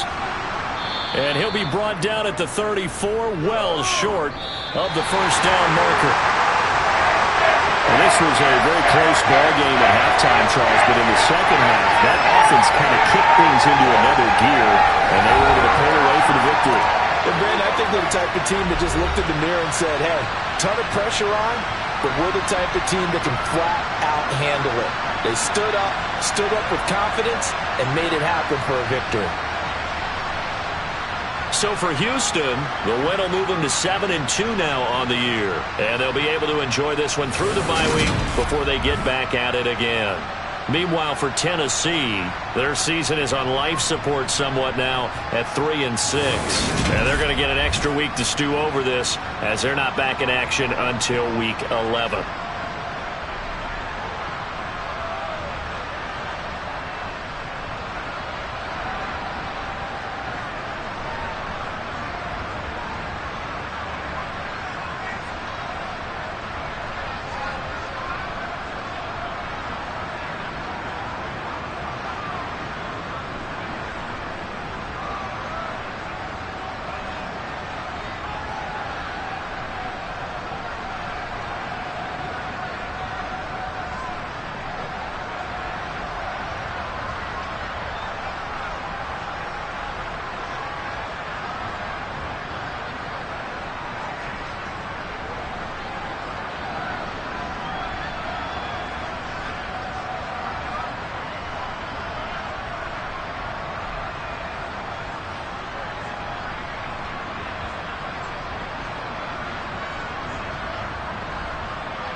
NRG Stadium in Houston. Fielded just outside the goal line.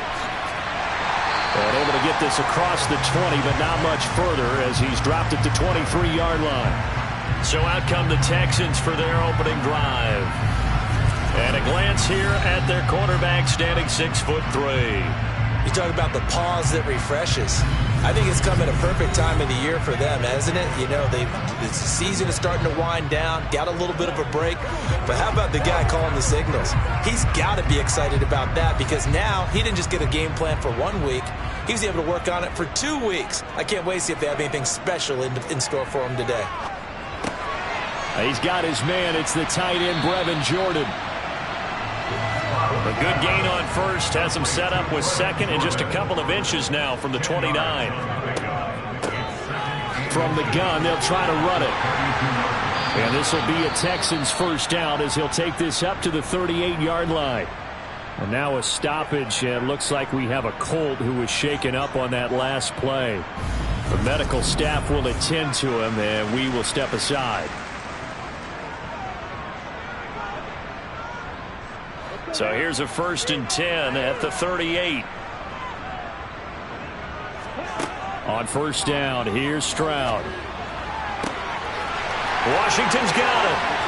And he's going to step out of bounds all the way down at the 20. A huge play there for Houston. 43 yards. Execution was one of their watchwords leading up to this one. And on that play, able to execute brilliantly here on this opening drive. So a big play as it gets him all the way down to the 20 now for 1st and 10. Now they'll run on the draw. And they've got it inside the 10 at the 8. 12 more yards there and another first down. They've taken this opening kickoff and marched it right down the field defensively. Not much resistance. And that's the point, because my admiration is for the guys moving the ball right now. They know what they're doing. Their plan is working. But I flip it over and watch and say, okay, what are you going to do to change things up? Because if you don't, they're going to put that ball in the end zone real soon. A terrific opening drive has them knocking on the door. 1st and goal. Stroud.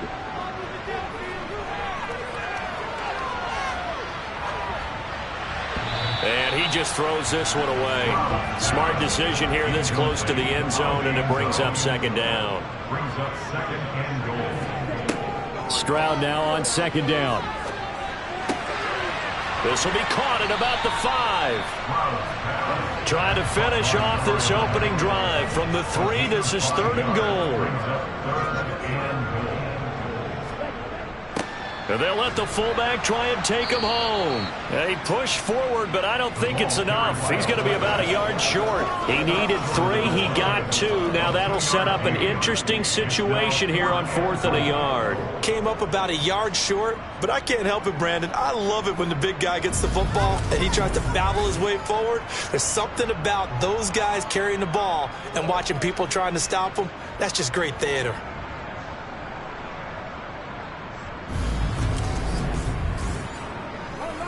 So Tyler Bass on now for the field goal. From the right hash at a bit of a tight angle. The kick by Bass is good. And it's now 3-0 Texans. So 3 points on the board, as easy a field goal as you're going to get, but I can see you shaking your head. I love that peripheral vision of yours, partner, because to me, if it's the 4th quarter and you're up 6, I get it. But now, even if you run and don't get in, you're still setting them up to go a long field, 98, 99-yard drive. How do you look at your defense and not give them that opportunity? So the Colts now coming out for their opening drive. And they are led out there by their mobile quarterback. We're seeing it more and more in this league, how teams love to have athletes back there taking the snaps, guys who can throw it and move around and get yardage with their legs if needed. He's one of the best examples that we see out there right now. He can throw for hundreds of yards one week and then run for 100+ the next. He adds an extra dimension that really confounds defenses when he puts it all together. And he'll take this ahead for about 4. 2nd down coming up. The run got 4. Now they deal with a 2nd and 6. They run once more with Taylor. And he is going to be stopped cold behind the line of scrimmage. So 7 yards from the first down here as they come up to the line of scrimmage.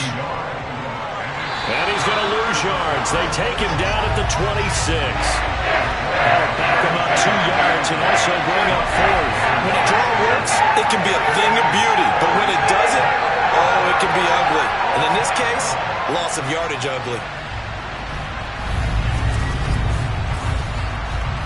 To punt on 4th down, here's Rigoberto Sanchez.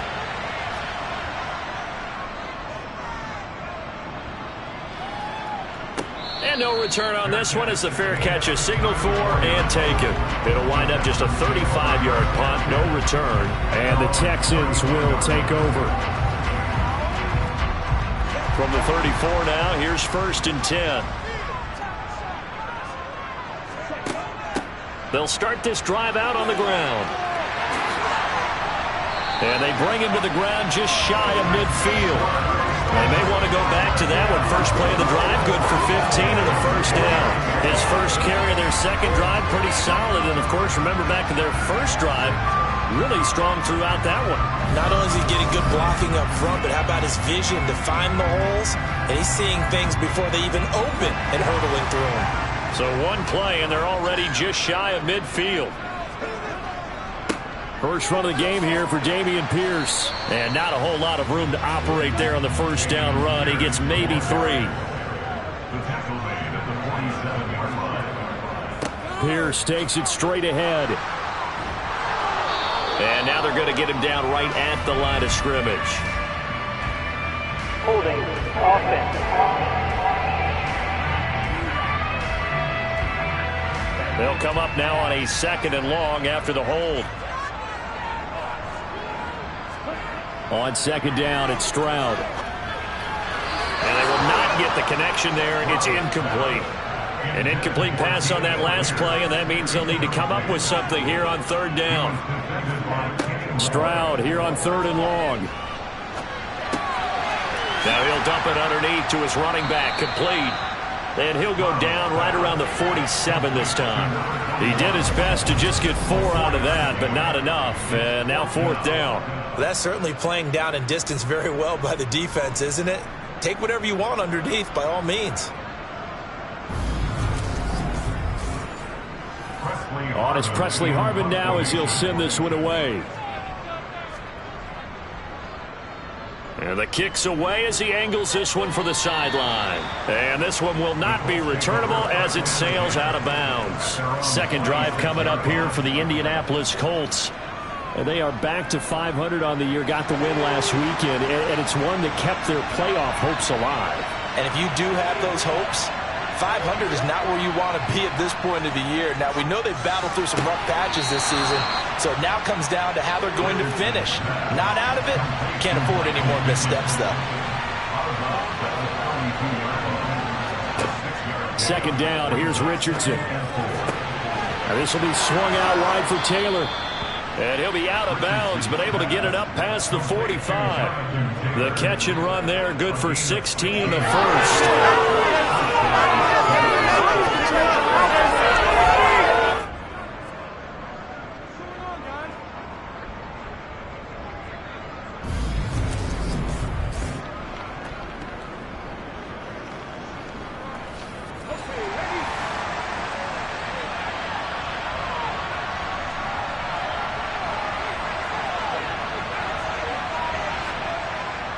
Running straight ahead, Taylor.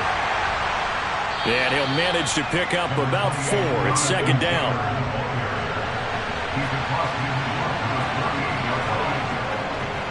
Second down, another run with Taylor. And he's going to be close to a first down as the tackle is made at the Texans' 43-yard line. On 3rd down, they're going to run for it here. And he's going to have the first down at about the 38. 5 yards is the pickup there as that extends this drive. These two teams, they met in Houston earlier in the season with the Texans coming out on top. So a win here in Houston would give them the season sweep.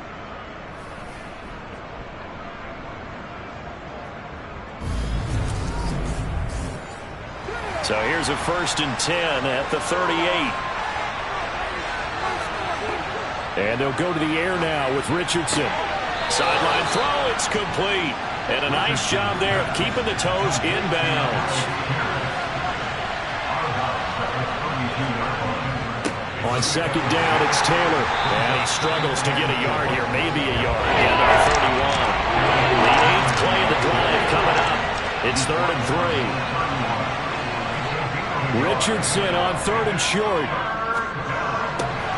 The throw on target to his receiver, McKenzie. And he is going to have a Colts first down as they're able to get the 3rd down conversion. We've seen quite a bit of the short passing game here early on first quarter, haven't we? We have, and I think it works a couple of ways for this team because, number one, you throw the short game until they stop it. And if they're not going to stop it, you keep throwing it, and occasionally you'll break a tackle and turn it into a bigger gain.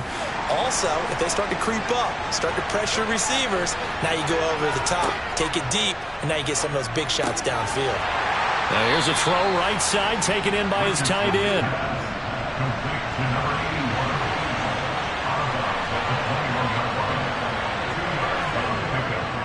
Up the middle, here's Taylor. And this will be a gain of 6 when it's all said and done, down to the 15 from the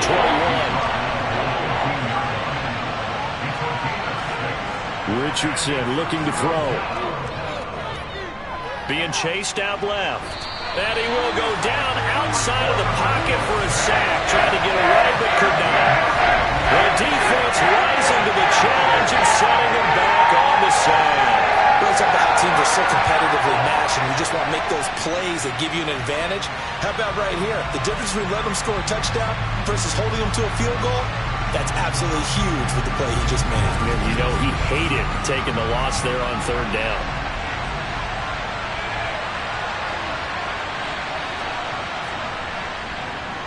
Patterson's kick is good, and that will tie us at 3-3. So as it turns out, that sack doesn't wind up costing them, Charles. They at least get points, get 3 of them. Yeah, that's where your kicker can really come to your rescue because, you know, after the sack, there was a little consternation there. Are we out of field goal range? Are we going to be able to get 3?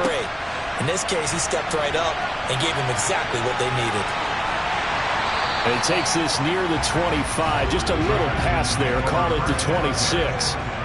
The Texans offense ready to go here for their next drive. And you figure this should be a healthy, arrested. Stroud is hit, and the ball is loose. And the Colts pick it up. And they'll have great field position here as the ball will be at the 15-yard line. He was under duress, surveying, trying to find somebody to get the ball out of his hands. In the meantime, the defense, they took it out of his hands. And when the ball snapped, I know exactly what the defense is thinking. Get a sack, put him on the ground. But when you can also knock the ball free while doing so, oh, there's the bonus for you as a defender. And this will probably be the last play of the quarter. Now Richardson, following the fumble recovery, he'll throw. And that one is incomplete.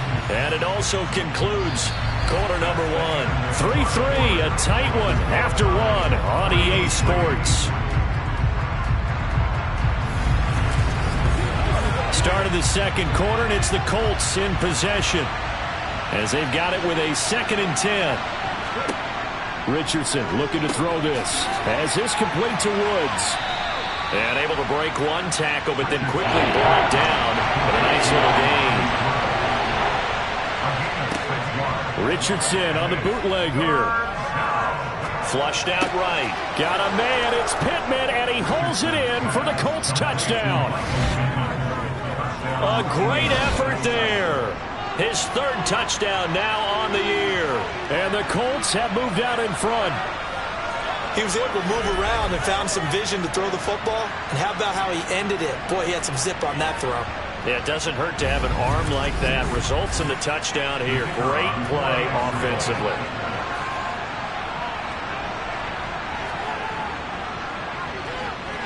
Extra point by Patterson, up and good. And the lead is now 10-3.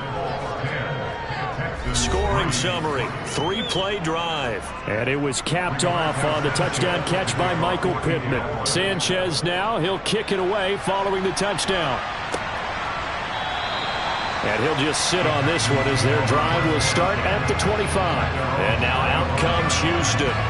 And, you know, it's certainly a lot of football left to play. We're not into December yet, but right now where we stand, they're in first place in their division, looking really good and looking to be a threat come January. And are you one of those early holiday shoppers, partner? Are you one of those guys get your list done?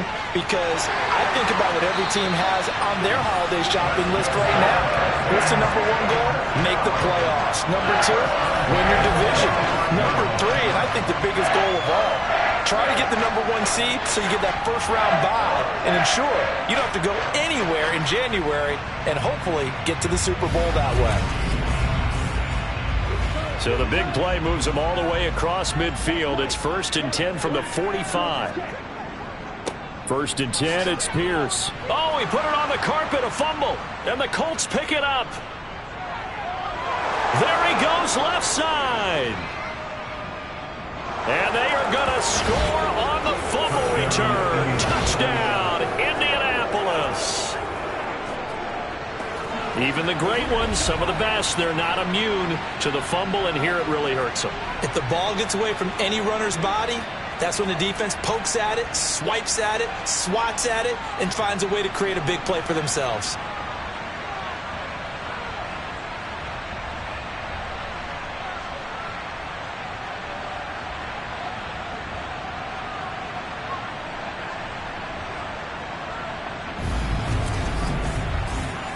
Extra point try now for Patterson.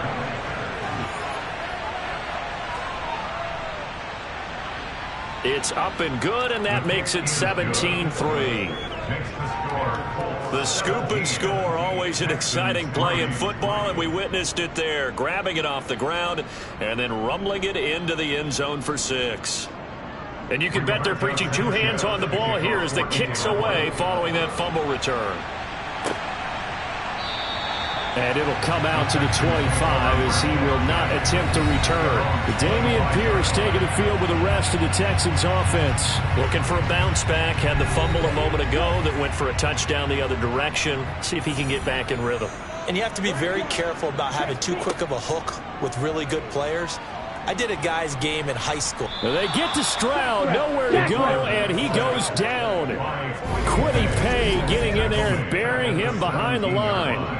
This offense continues to shoot themselves in the foot. Here, another sack. All game long, we've seen missed assignments, which have led to turnovers, sacks. This group has not played well at all here in the first half.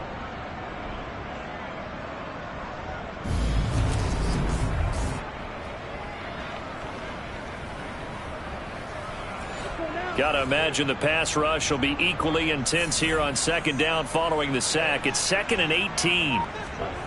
Play action. Stroud now. Under pressure, and they got to him again. Yetur Gross-Matos getting in there to make the play. So, Brandon, we've sat in with a lot of coaches, and when they talk about things they want to accomplish offensively, I'm not sure that sack and sack are on their play sheet.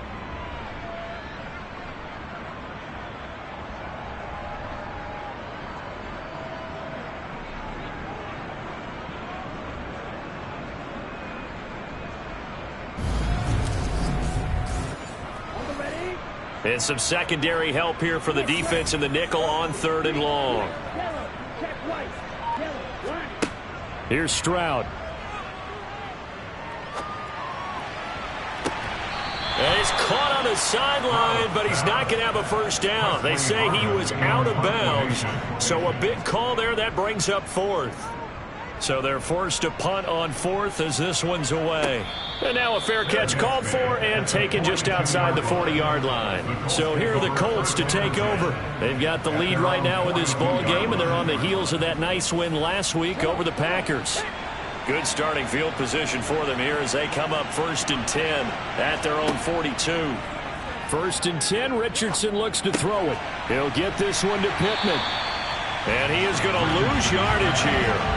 He was unable to shake free there, and they'll cover him for a loss of a yard. Heck of a play there to get to him quickly and get him down for a loss. I think they did a really nice job getting ready for this game, scouting, watching film, and understanding defensively what the play design was.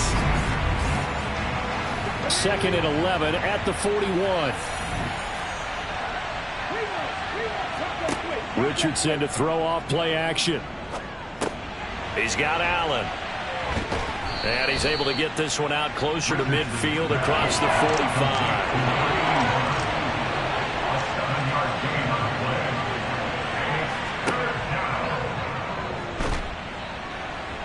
And he won't get close. Only a yard, 4th and 3. Anytime you decide to use your quarterback as a runner, most of the time when you design a play, you're expected to break a little bit bigger than this one, because when you run him on short gains, your risk-reward and him taking hits, I'm not sure that's the payoff they were looking for.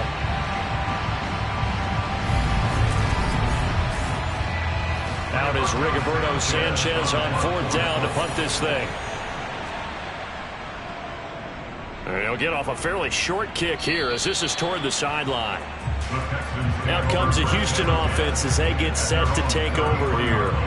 And Charles, a very uninspired effort. The last time we saw them out there was a quick 3-and-out, then they punted the football. Yeah, and you never want to get stopped so soundly during a series, but what would be even worse now is letting it happen again right here. They've got to get going. They'll start on the ground here on 1st down. And he'll lose yardage. Brought down at the 32. Officially, it's a 1-yard loss. That's going to bring up 2nd and 11. Early down stuff to put this offense in precarious position. We know that securing the point of attack, especially against the big-bodied guys in the middle of this D, has got to be priority 1. A loss of a yard there to start out. That leads to a 2nd and 11. Back to throw. Here's Stroud. Toward the sideline, and look at that catch. Dragging the toes, and that's going to be a 1st down. Well done. That's good for 28 yards. It certainly feels like there are more stars at the tight end position than there were even 10 years ago. And I think it's become more of a glamour position because of the ways it can hurt a defense, and guys want to be involved. They can be in line, close to the line of scrimmage. They can split out like receivers. But hands, route running, speed, and some toughness to go across the middle, you put it all together, you got a heck of a tight end candidate. Stroud to the air on 1st and 10. And he's got Jordan complete right side. And he's going to be taken down at about the 33. The Texans at 7-2 here on the year, and they come in off the extended break from the bye. And I think it was much needed as well because you play 2.5 months. You know you're ready for some time off in order to get prepared for the home stretch. In fact, when they looked at the schedule to start the season, I think they liked where their open week fell. Stroud to throw it. Now he'll dump it underneath to his running back, complete. And they're going to move it down to inside the 25. He's got good size. We know he's tough to bring down running the ball. That also carries over to the passing game like we saw there. And at his size, how'd you like to try and stop him on that angle route? Him coming out of the backfield, breaking sharply, catching the football. It's going to take a lot more than one guy most likely to bring him down. That was a nice gain. Now they'll go play action here with Stroud. And a throw right sideline is complete. And he will be brought down at about the 6-yard line. 18 yards there, and it will be 1st and goal. Boy, how about the speed with which this offense can get down the field? It's taken them no time at all to get down here, and now they're set up with a 1st and goal.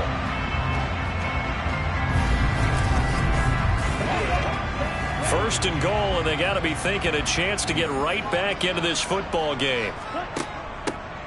And here's a handoff out of the gun. And he is swallowed up right at the line of scrimmage. So they've been in the red zone 3 times, and it's yielded just 3 points. Can they find the end zone here on 2nd and goal? And he gets them a little bit closer. He takes it from the 6 inside the 5 to the 4. A 2-yard pickup brings up 3rd and goal. 3rd and goal, Stroud. Eluding the pressure right. And he'll just chuck this one up into Roger G. It's incomplete. You know he hated to throw that away on 3rd and goal, Charles, but probably the wise play.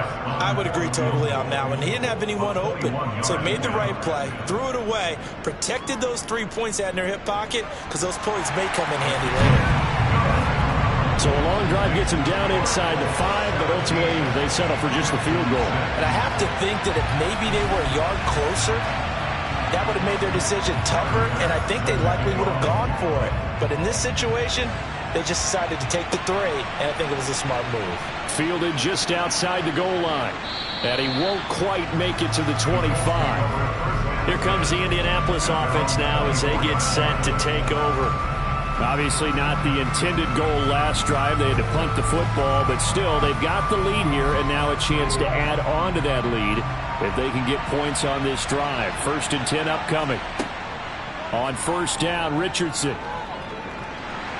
And he's going to go down. The Texans come at him and able to bring him to the ground. That one will set him back nearly 10 yards here on 1st down on the sack. What a quick start to the drive, but not for the team that really needed it. In only a few seconds, the opposing QB found himself on the turf, and the defense is celebrating second and long.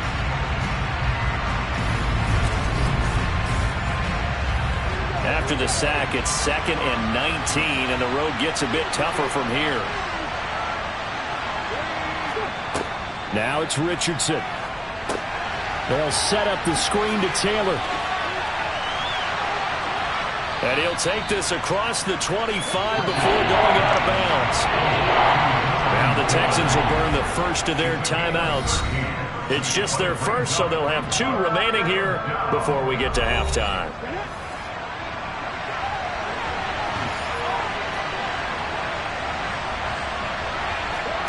On 3rd down, here's Richardson. He'll find his man. That's Tampa. Puts it on the carpet. It's out. And the Texans scoop it.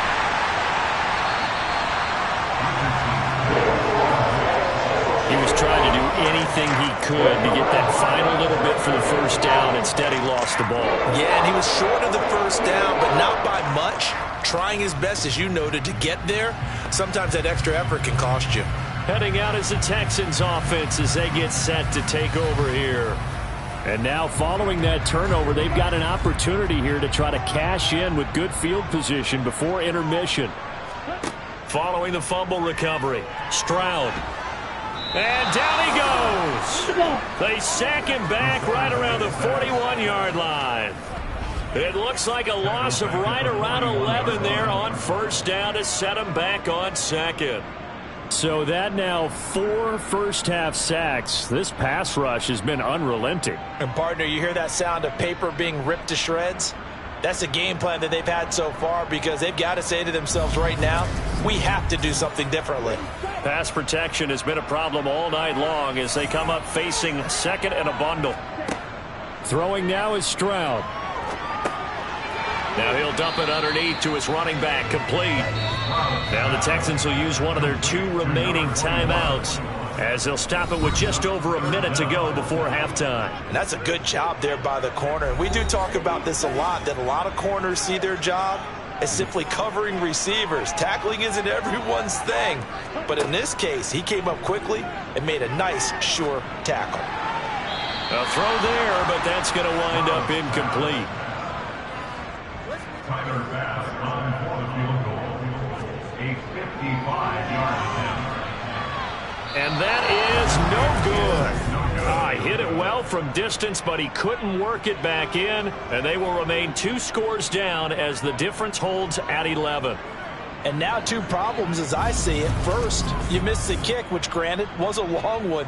But second, you set the other guys up with great field position and enough time to maybe get downfield and get a field goal attempt of their own. Colts taking the field again, running back Jonathan Taylor at center stage. The passing game, they've had more success there than the running game. Maybe something they game plan for. How come they didn't tell us about it? Because they wanted to keep it a secret. We did ask, didn't we?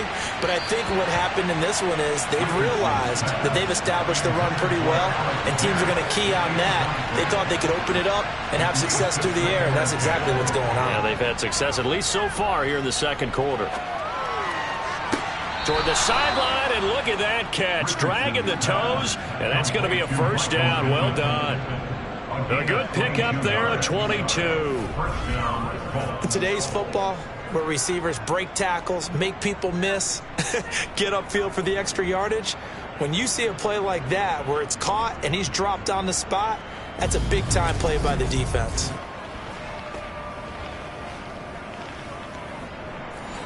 So they'll come up 1st and 10 now from the 33.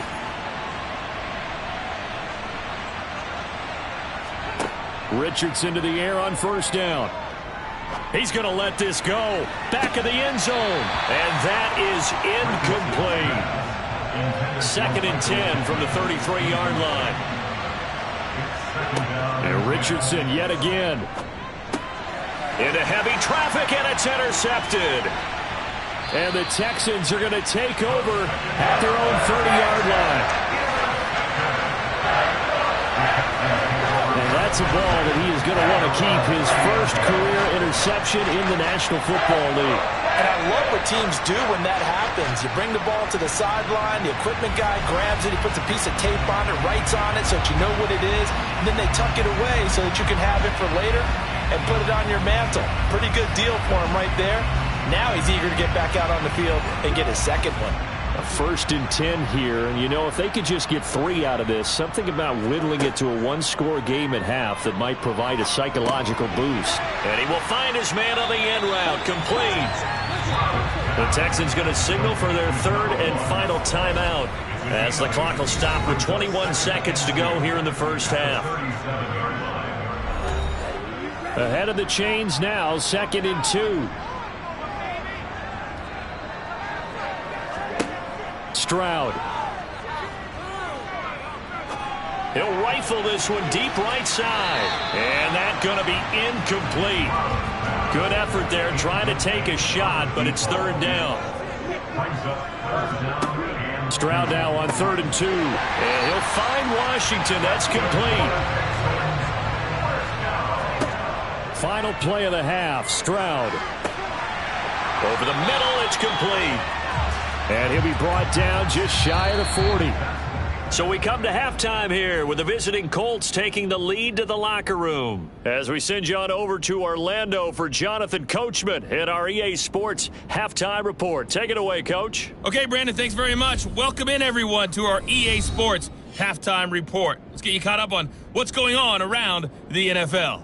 We'll start up at MetLife Stadium in New Jersey, where it was the Jets who were able to come away with the win at home.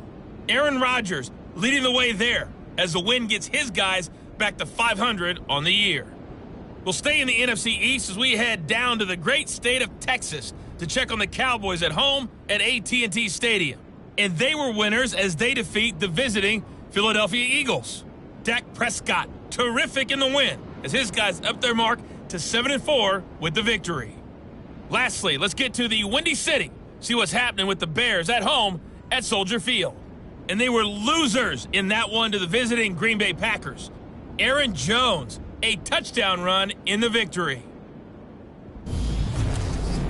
On now to a look at the next-gen stats in that first half for the Colts. And despite the big lead, they really did next to nothing throwing the football, at least in terms of yardage.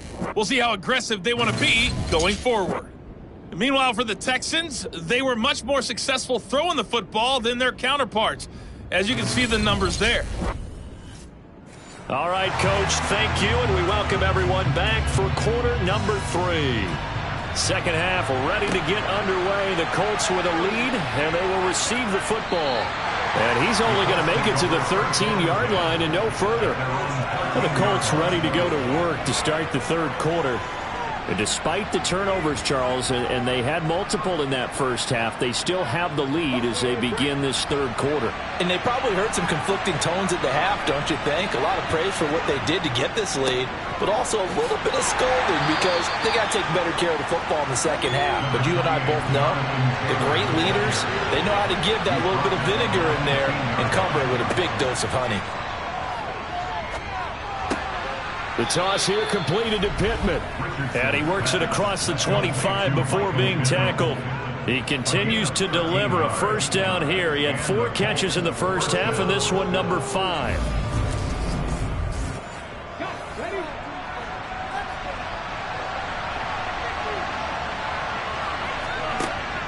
They give to Taylor out of the gun. And they'll wind up getting this to the 37, gain of 9. He's had a ton of success here so far, but you get the feeling that he might be on the verge of popping one. Yeah, even on that one, there was a little bit of a hole, but it closed there quickly at the end. The last run got 9. That leaves him with 2nd and a yard. Again, it's Taylor.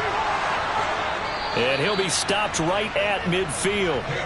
44 yards on the ground for him now on 9 carries.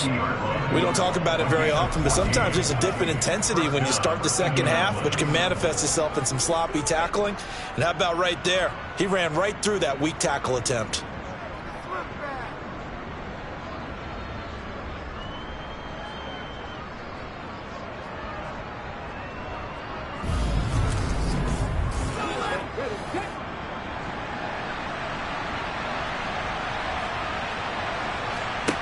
From the midfield stripe, they'll look to throw. Richardson under pressure, and down he goes. They'll wind up losing 8 on the sack there, and it's second down. Well, remember, they had the nice gain on the previous play, but they just gave a lot of it back right there on that sack. Yeah, they get the sack, get back some real estate. Felt like the type of play that can spark a defense and swing some momentum. Almost felt like a take that type of a play, didn't it, partner? So that complicates things a bit here. 18 yards to go now on second down. On the handoff, this is Taylor. And he's going to take this one up only to about the 44-yard line. 7th play of this drive coming up, and a long way to go on third down.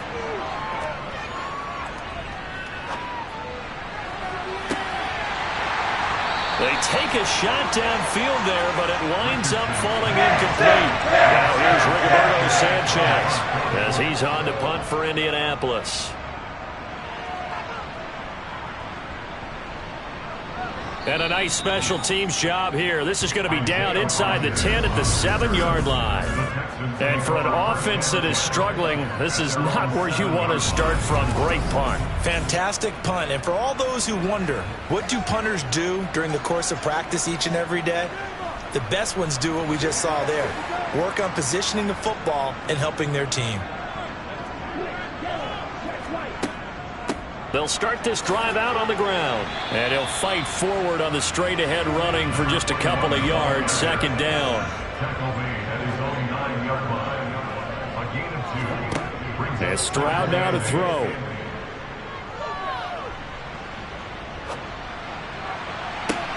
Thrown across his body, and it's intercepted. Picked off by Julian Blackmon.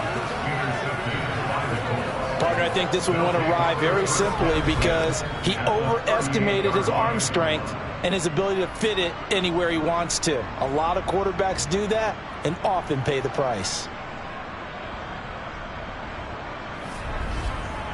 Now Jonathan Taylor and the Colts offense retakes center stage. So officially now a 1,000-yard campaign for him, but I don't think he's going to take his foot off the gas pedal. Yeah, it's one of those thoughts, though, that creeps into your mind because there is a little mini celebration over on the sidelines. Everybody, hey, job well done, over 1,000 already.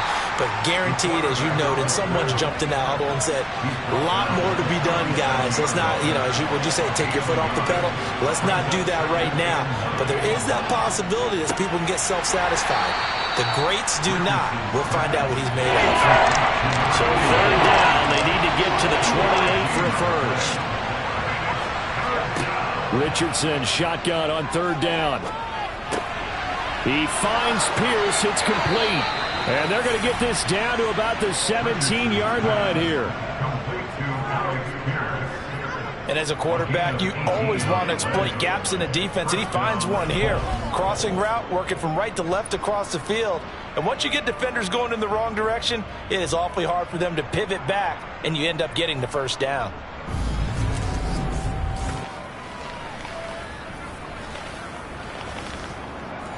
So from the 17 now, here's a 1st and 10.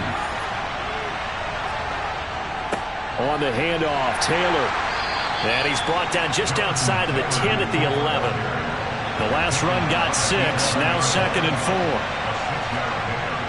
4. Richardson looking to throw.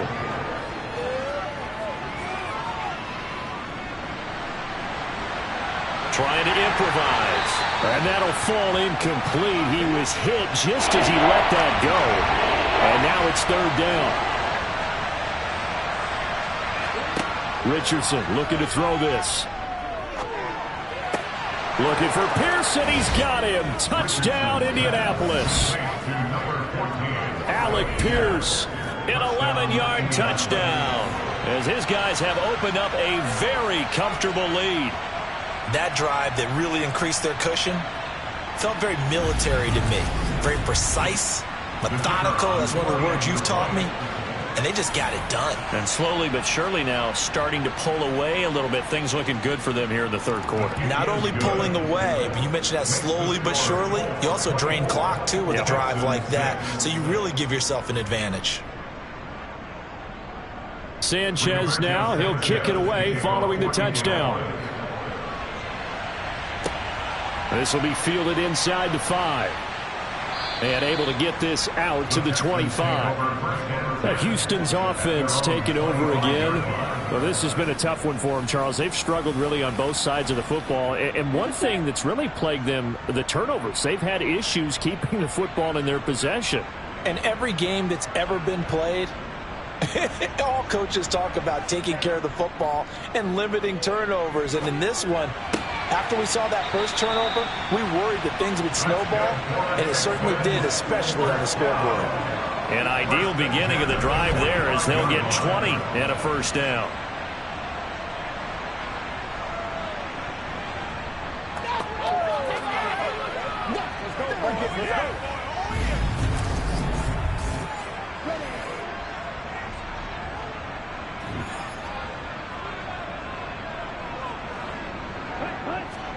Stroud off the play fake. He finds his man, complete. It's Beck. And he'll take it down shy of the 45 at the 46. And that's good for a pickup of 10 yards. And they'll be left with a second and about a foot. Good, sure hands there from a guy not accustomed to catching a whole lot of passes. But how about the way he was able to pull that one in and pick up good yardage? They still need about the length of the football here, maybe a little less as they come up on 2nd and inches. Play action. Here's Stroud. And it's incomplete. Took a shot, couldn't connect. This offense in desperate need of a conversion as they come up on 3rd down. Stroud sets up the play action. To the right side, incomplete to Washington. And they're going to be set up down around the 15-yard line. Well, they only needed a small gain on 3rd down. They end up getting over 30 yards. And that might be exactly what they needed to wake up this home crowd. They haven't given them much to cheer for so far. And never underestimate the effect the home crowd with you can have on a game.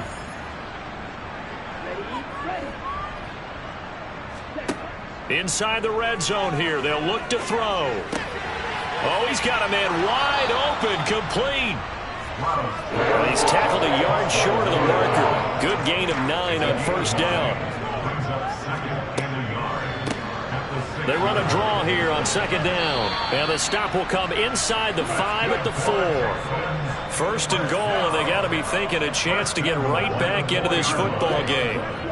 And they'll turn to the power game to try to get in. And he'll take this one in for a Texans touchdown. Andrew Beck, his 3rd rushing touchdown of the year. And the Texans get a bit closer. Well, they had their chances in the first half, you remember, but had to settle for 2 field goals. This time they come away with 6. I think they actually got affirmation about what they were doing by getting a touchdown, because the field goals means they got in range but couldn't quite finish it off. This time, they broke through, and that's great for the old confidence. And on the sideline, difference of a feeling between 3 and 6, is it astronomical or no? It can be at times, that's for sure. A lot of times the field goal feels like a disappointment. The touchdown, well, that tells you you're getting it done. An extra point by Bass, up and good. And that makes it 24-13.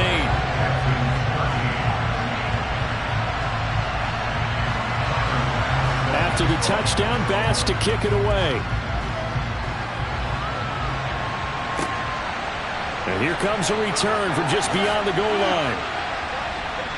And he'll be brought down shy of the 20, so the decision to bring it out of the end zone, not a good one.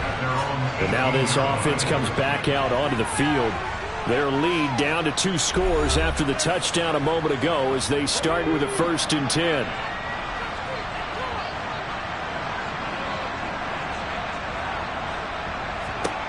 First and 10, it's Richardson. Now this will be swung out wide for Taylor. And able to get this across the 20 before going out of bounds.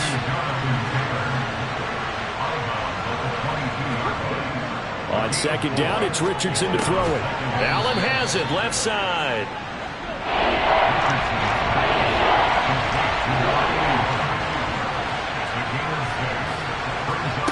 Richardson on 3rd and short. Over the middle, hauled in by Pierce.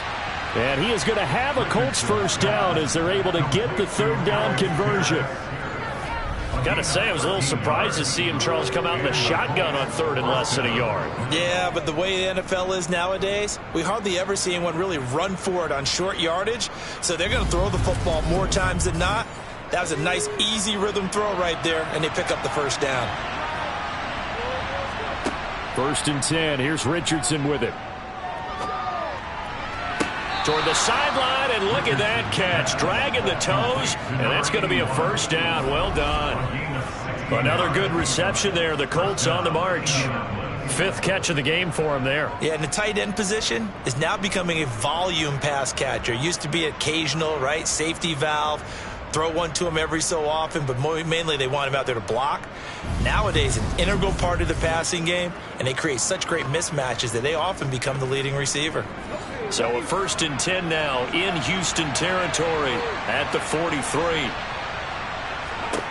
Again, it's Richardson. And he'll go right back to Allen. That's complete. And he's going to be taken down at about the 33. 1 quarter remains here as we wrap up the week on a Monday night. We'll return with more after this. This is the NFL, and it's on EA Sports. An ideal spot here to get a first down and try to run some more clock, and this is 2nd and less than a yard. Here's Richardson to throw. He's got his man. It's Pierce. And he is out of bounds inside the 30.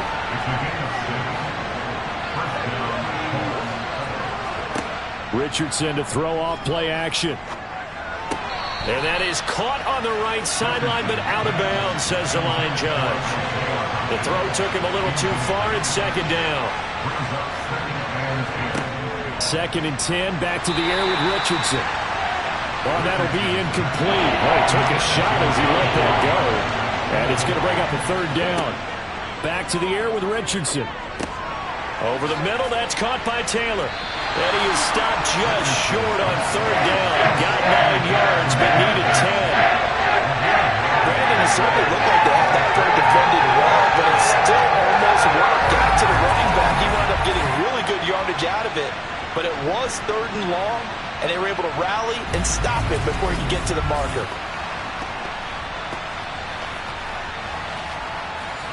Riley Patterson now on for the field goal. From the right hash, it's a 35-yard attempt. Patterson's kick is good. And that will extend their lead even further.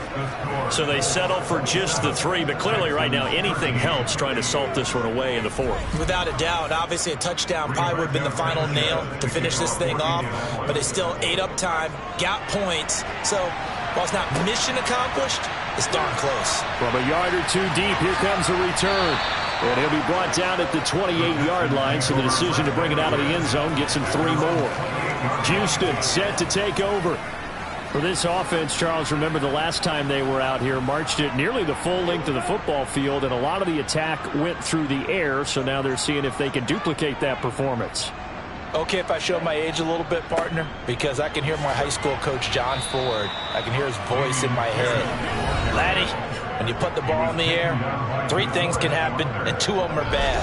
But the way the game's being played now, this is just part of what they do, so I don't think they should change anything at all. They've been dominant. Keep throwing it around. Now a man open down the middle of the field, finding room at midfield. And he'll be taken down, but not before they work it across midfield. Good work after the catch, going to net them 23 and a first. All right, this is the time of the game where they're down a couple of scores, and they've really got to get some yards in chunks, and they know the defense doesn't want to give those up, but they've got to find a way to take them anyway. Now the question is, can they string a few of those together?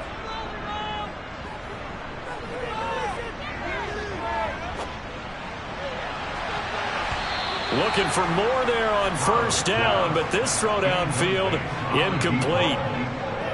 It's now 2nd and 10. Stroud looking to throw. And he comes back with one complete. And they'll wind up getting this to the 37. Gain of 9. A gain of 9 brings up 3rd and 1. Pierce will try to pick it up. And he's able to get it to the 33. Good enough for a first down. Give him the 3rd down conversion, 5 yards on the play. Now, yes, a two-possession game, but a good chunk of time on the clock, so they have the ability still there to run it on second and short, but maybe they need to pick it up a bit. You're right. They did pick up the first down there, but as you mentioned, they have to pick up the pace now because it's a two-possession game. They've got to get there twice to make sure they have a chance to win. So they'll come up 1st and 10 now from the 33. And they'll run on the inside handoff. And he'll fight forward on the straight-ahead running for just a couple of yards. 2nd down. He's brought down at the 31. 2 yards on the pickup. Stroud working out of the gun. Looking middle, and that's complete. And he'll be brought down at about the 23-yard line. Brings up 3rd down. On 3rd down, here's Pierce. And he's going to have a 1st down here as he gets this one to the 17-yard line. 72 yards rushing for him now on just 6 carries to this point. Not too many offenses want to turn down long drives, but when you're down what they are, they've got to pay it off with some points.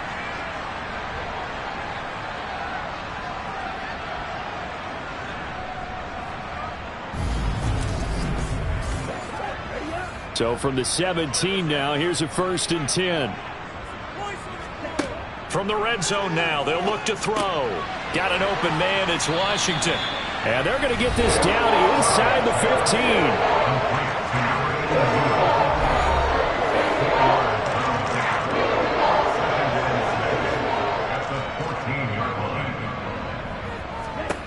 The 2nd down throw now from Stroud. Throwing middle, and it's complete. And the Texans are going to have a 1st and goal as the tackle is made at about the 5.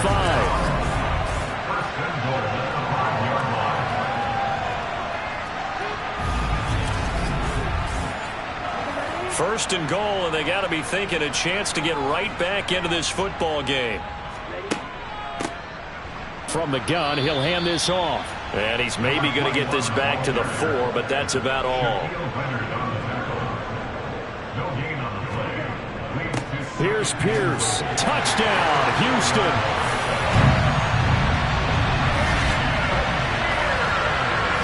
Well, time to let those folks know who are tuning in looking for the late local news. We may be a moment because we've got a game again. And partner, except for those on the West Coast where it'll be seen in its regular time, right? That's the way it works, doesn't it? But how about that? Big-time drive right there. If they're going to have any chance, they needed a touchdown there, and they went right down the field and worked their way into the end zone.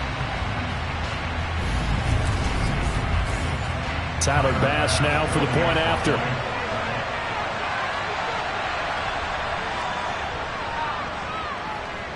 And that'll cut the lead down now to a touchdown. So that drive, 12 plays in length. And it was Dameon Pierce closing things out with a touchdown run. After the touchdown, Bass to kick it away.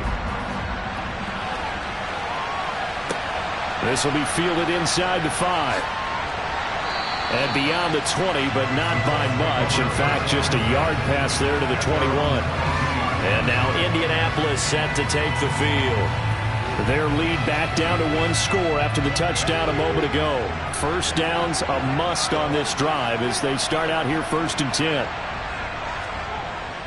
They'll run with Taylor to begin the drive. And he's going to take this ahead for right around 3 yards, but no more than that. 2nd down. 2nd down, another run with Taylor. And he gets this one just shy of the 40. They'll mark him down at the 39.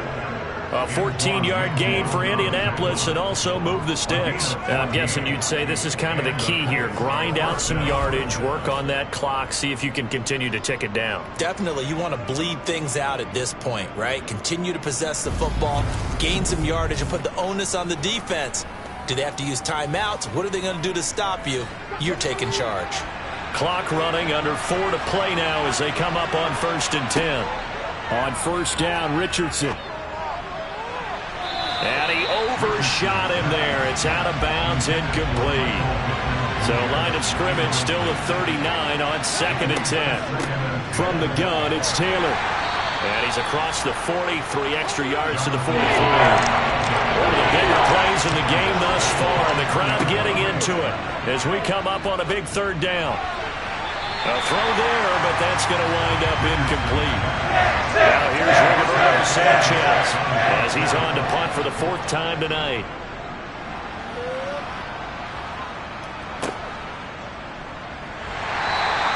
It'll be a 41-yard punt, give him 5 on the return. And they will take over 1st and 10. And now out comes Houston. And it feels like the momentum has shifted. They scored, and their defense forces that last punt. And now a chance to tie the game on this possession. Stroud to the air on 1st and 10. He's going to loft one deep left side here. He's got a man complete. And he'll be marked down right at the 20-yard line. And that looked almost to be a case of, a quarterback saying, hey, I'm going to throw this as far as I can and hope you run under it. Mission accomplished. And that's how you start a drive, because they have this play in their back pocket, waiting for the right time to unleash it. And boy, did they pick the right opportunity. Unleashed it big time, and that was also a big-time throw. So the field flips here as they'll go to work at the 20 now on 1st and 10. Now here's a look for the end zone, but that one's going to wind up incomplete. After the incompletion, here's 2nd and 10 from the 20. Again on 2nd down, it's Stroud. And he's got his man in stride, complete. And he's going to be marked down just outside the 10.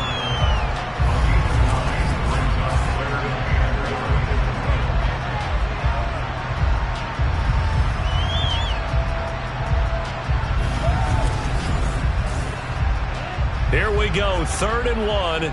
Gut check time on both sides.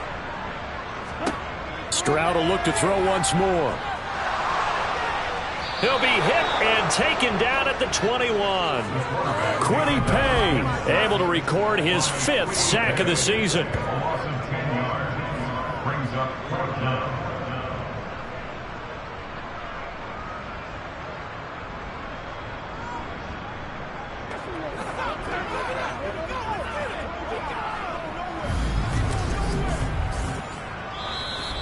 Fourth quarter, down to the final 2 minutes, and we've got a 1-score game.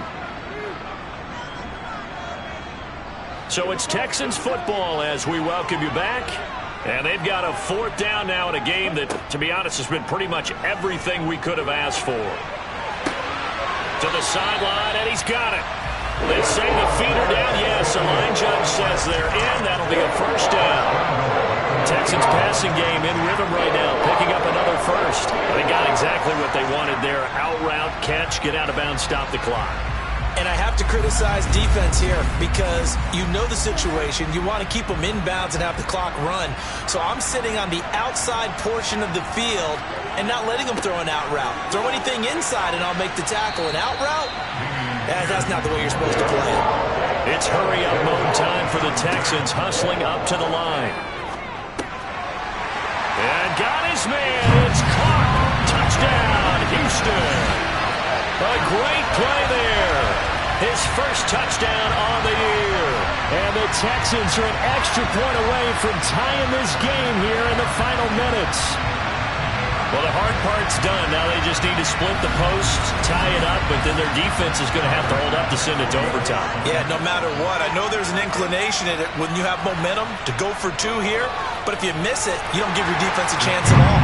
Well, it's been a good game. I want to see overtime. I'm selfish. You obviously don't have a flight to catch.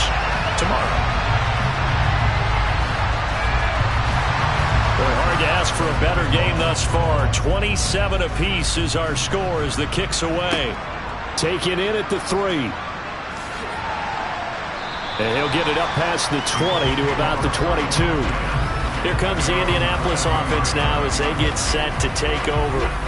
And the points, they have come fast and furious in this quarter. You really don't want to be on the defensive side of the ball right now, do you? Because you're either thinking, my replacement may get an opportunity. Your head better be on a swivel. Totally. Or maybe I just need to get out of the game for a while because I just can't slow these guys down. They've got to figure out a way to disrupt these offenses. And typically, One guy makes a big play, and that can help change things. They'll be looking for disruption on both sides right now. And he's going to be out up around the 45-yard line. 16 yards to pick up there. The Colts have a first down. And partner, in a tie game in the fourth quarter, you and I both know in the NFL, that's when you lean on your stars, and he came through with a nice catch right there.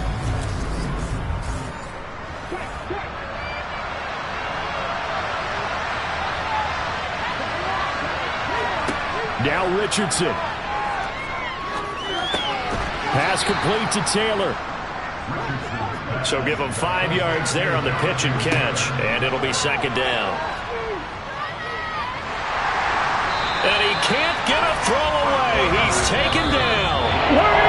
The Colts going to use the first of their timeouts, as they'll stop it with a little over 30 ticks to go in the football game. And this dominant defensive performance continued on that play. This poor quarterback has not received the protection he needs and has had to pick himself up off the turf far too often.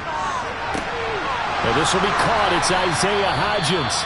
And he's going to be taken down with another first down as the stop's made at the Texans' 31-yard line.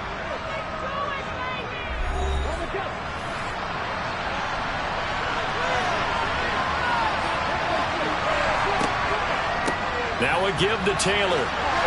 And he'll take this ahead for about 4. Second down coming up. And now they're going to get the timeout. So a huge play has him in field goal range with a chance to possibly send this one to OT.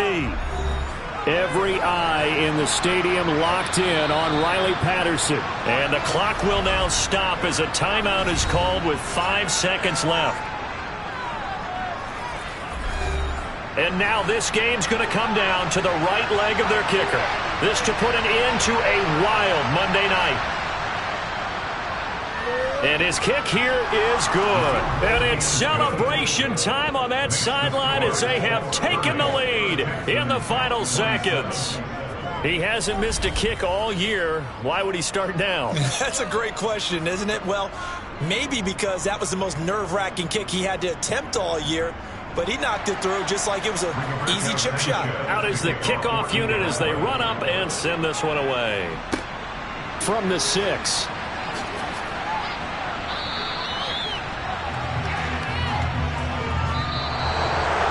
Well, this one, partner, was fun down to the very end. They got the points late, right before the whistle. Then the ensuing kickoff. They were hoping for magic on the other side, but couldn't get that spark. Fun if you won. And fun for us because we got to watch it and call it. That magic that you were talking about didn't occur at the end, but what a game all the way through. So for Indianapolis, they move back over 500 now at 6-5. And now they'll get the short week as they get set to play at Detroit on Thanksgiving. Meanwhile, for Houston, they come back to the pack a bit as their record falls to 7-3. And they'll try to rebound next week on the road in Nashville.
It's Week 12 of the NFL. And up next are the Texans' leader at quarterback. After his last game, now across 3,000 yards for the season. It's the Texans and the Titans, next on EA Sports. Being located in the Music City, this building.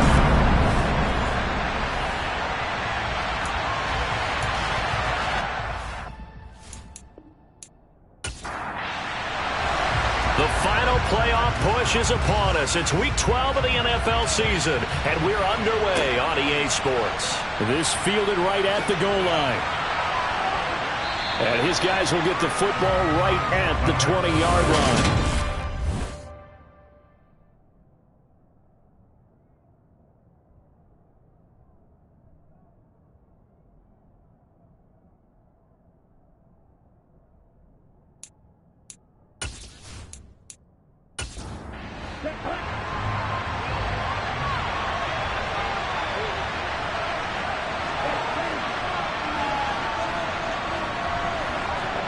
Play action.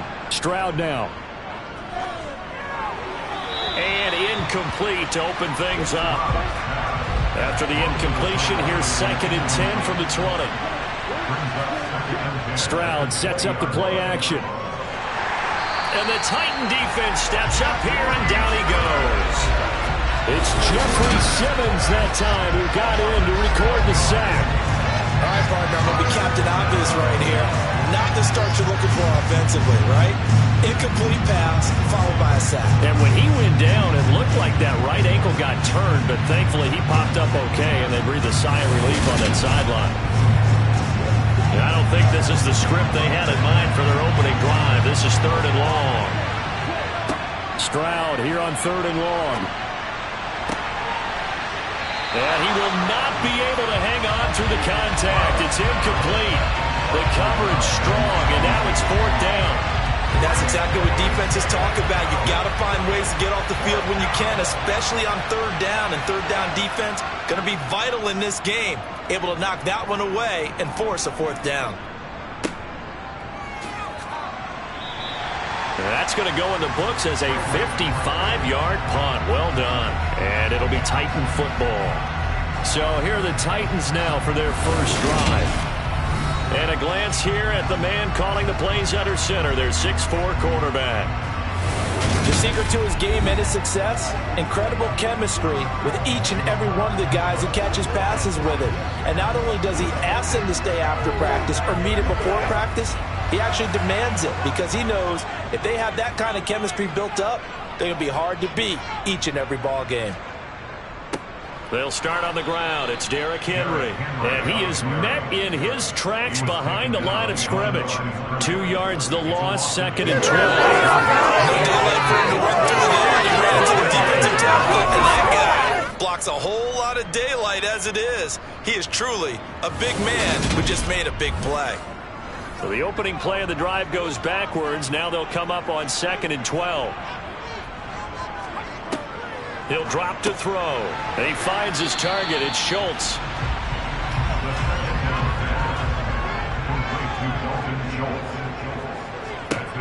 Back to throw.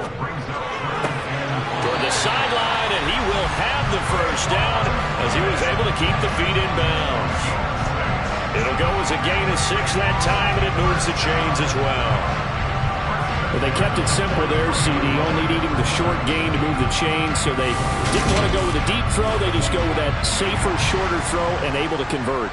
Nothing wrong with that at all, partner. Check the box, right? Make sure you pick up the first down. Offense is getting established. You're moving the ball. Under a heavy rush, and down he goes. That one will set him back nearly 10 yards here on first down on the sack. And, Charles, part of the reason they lost last week, they didn't have a single sack. Well, they changed that quickly. But did they ever? And it was something they talked about with us extensively. They needed to get pressure. How were they going to get to the quarterback? Obviously, they schemed themselves into a great play, didn't they? And they need to work to at least get some of this yardage back after the sack. 2nd and 19. Now they'll throw here out of the gun. Got his man complete over the middle. It's Schultz. And he'll be taken down, but not before they work it across midfield. The time is called. Looks like a member of the Titans in some discomfort out there. Now, the medical staff is going to come out here and take a look, and we will take a short break. So a 1st and 10 now in Houston territory at the 46. Running left, it's Henry. And he'll work down inside the 45.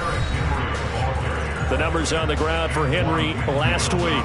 21 carries, 89 yards. He's hoping to have the same type of game, but he's going up against the #1 defense in the league, and they're very good at fitting the run. So now you've got to think offensive strategy, maybe a little more play action, and try and find some people open downfield.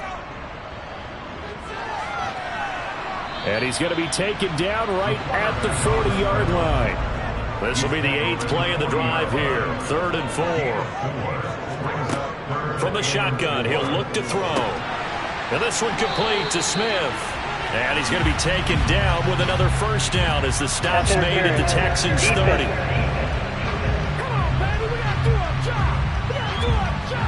So the yellow flag came out, and that leads to a new set of downs for this offense. 1st and 10. After the penalty, it's Henry. And he will reach the 8-yard line before going out. Chewing up big yardage. Another nice gain there. This one goes for 20. Quite the opening drive march they're on right now. It looks a lot like what we saw in practice prior to the game, doesn't it? You know, because on that last big practice beforehand, you go through your offensive script. You go through your play calling. You go through all this stuff and establish things. And it looks like it's going like clockwork right now for them. From the 8, they've got it 1st and goal. They'll try and run for it with Henry. And this time the yards won't come so easy as they'll, in fact, tackle him behind the line. That's going to go as a loss of a yard, and it'll be 2nd down. Partner, one thing I was lousy at growing up, track and field, I could never anticipate the start before a race. But how about that backer? He figured it out, jumped the count, and turned it into a really nice play for his defense. Now from the 9, here's 2nd and goal. They'll run it again with Henry. Looking for a seam, but finding none. He'll get back to the line of scrimmage, and that's it. It'll go as no gain on the play, and now they're looking at a 3rd and goal. They'll look to throw on 3rd and goal. Escaping the press, and he can't find a receiver, and he's brought down. Disastrous outcome there on 3rd and goal. They lose 9 yards on the sack. That's quite a stand there defensively. A huge sack on 3rd down, and that's going to force them into a field goal attempt.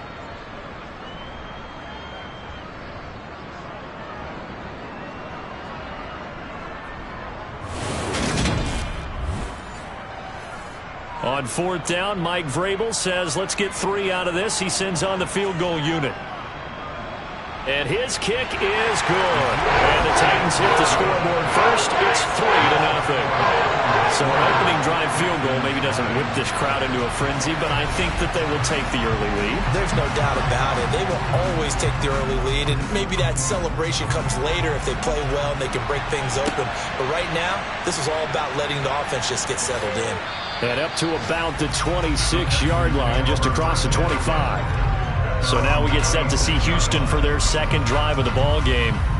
And they, on paper, Charles, no doubt they have the edge in this one. They are sitting with the AFC elite, and on the other side, they're down toward the bottom of the AFC. But you know what they say, especially at this point in the season, watch out for a trap game.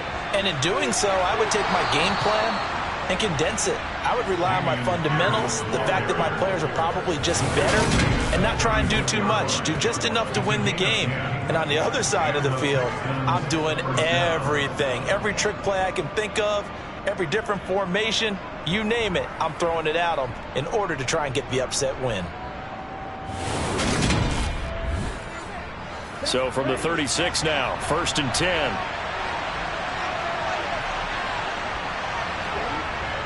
First down, they go right back to Pierce. And he'll manage to pick up about 4. It's 2nd down.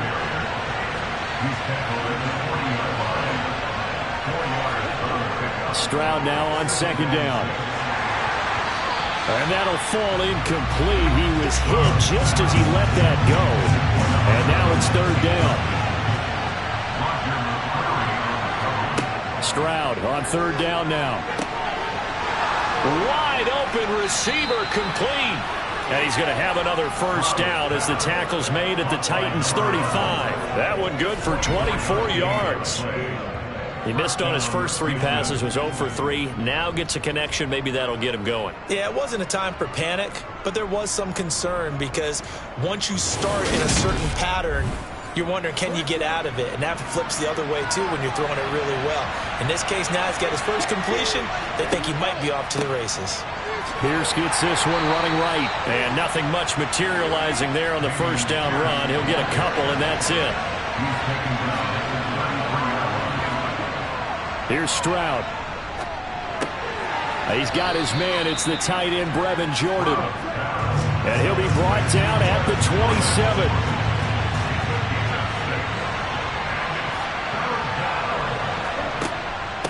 Going for it with Pierce.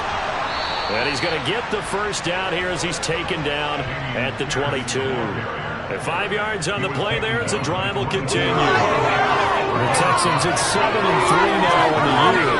They were losers their last time out. Trying to get back in the win column, but obviously not an easy task here in a hostile environment. Yeah, always tough to win away from home.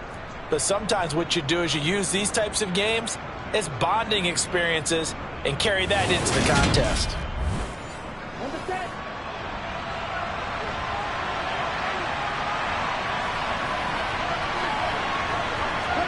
Now they'll throw it with Stroud here, 1st and 10.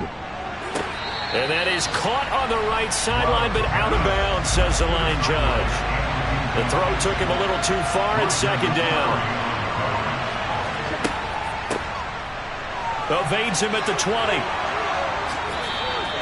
9 yards, and that leaves him just short, so it'll be 3rd and less than a yard. That's a really nice job by them picking up the run blitz and detecting it and blocking it and turning it into a nice run. And a lot of times you think if you blitz a running play, you're going to smother it. But a lot of the blitzers, they come in a little bit high. They don't have great leverage, and they're easily blocked and turned to the side. And he will have the first down inside the 10 to the 9-yard line. Only 3 there on the pickup, but that's enough to move the chains. The first drive this unit had, they punted. This drive, much more polished, just looking crisper, aren't they, moving the ball? Maybe the first drive was a little bit of a wake-up call. Probably a little bit angry that they had to punt the ball away the first time they had it. Got motivated, got to the sideline, said, okay, let's not let that happen here as we take over again. So another 3rd down conversion, and now they've got a 1st and goal.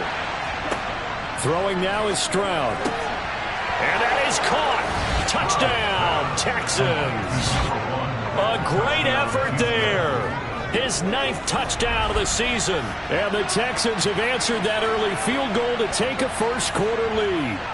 Well executed there offensively. Defense looked a little confused, but he found his receiver, and that one good for 6 points.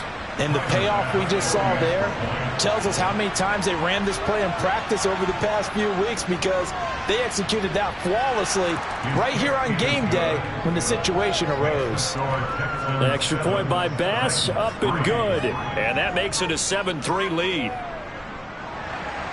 After the touchdown, Bass to kick it away.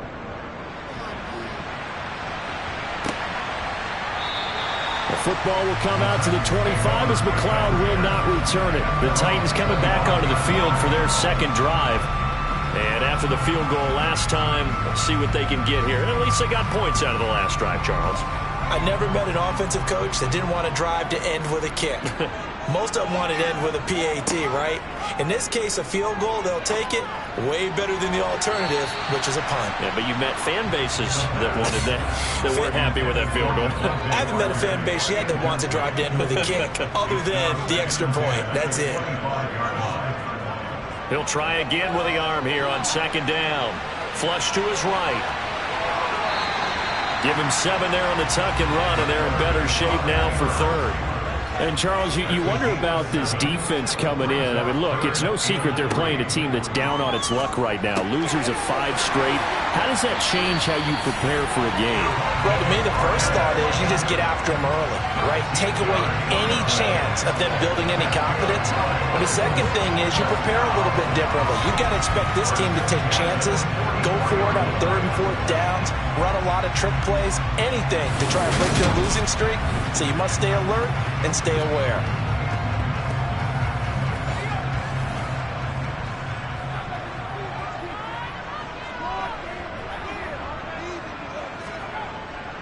A first down carry for Henry.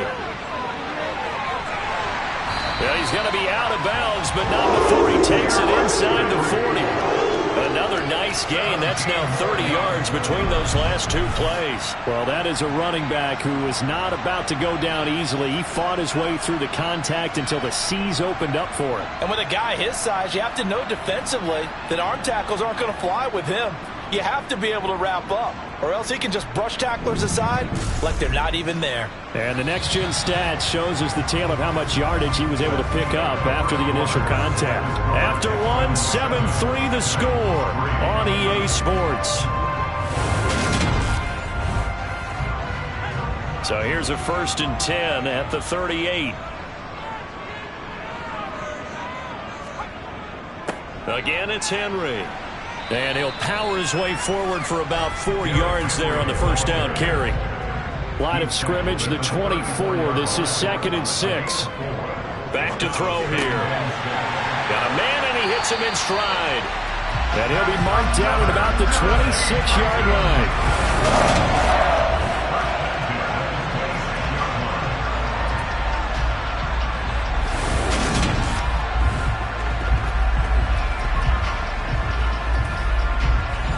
They had to settle for 3 last drive, hoping this second go-around ends in 6. In good position, 1st and 10. Now left side, a completion to his tight end. And they're going to move it down to inside the 25. Here's 2nd and 8. That's into a crowd and intercepted.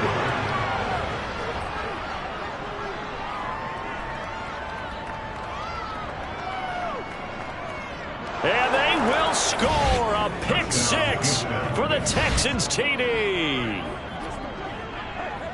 Well, no surprise to see that one, partner. The league's #1 defense coming through with a huge pick 6. And it's plays like that one that have made them the most feared group to face this year. Offenses, they're trying to figure out how to work around them rather than work through them.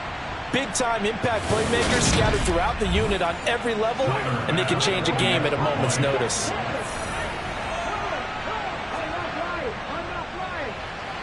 Extra point by Bass, up and good. And that pushes the lead up to 11. A heck of a play there defensively, getting the interception, navigating his way into the end zone for the touchdown. So they'll get another shot on offense following that pick 6, and now the kick is away.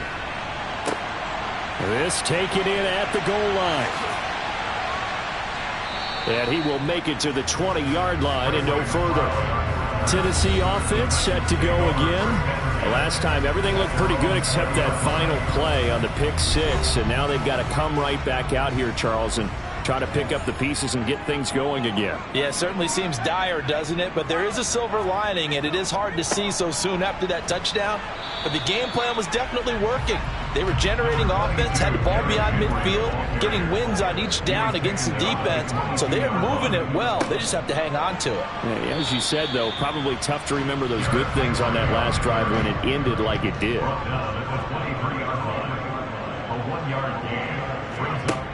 On 3rd down, he'll drop to throw. And right side, Henry's got it. And he gets this up just shy of the 30 to the 29 before he's out of bounds. Call it a gain of 6 on the play, and that'll bring up 4th down. Well, it wasn't a big strike, but that completion put them in really great range. What do we have now, 4th and inches? Yeah, it's not more than a half a foot. You know what I would do here? You would always go for it. I'm one of those guys.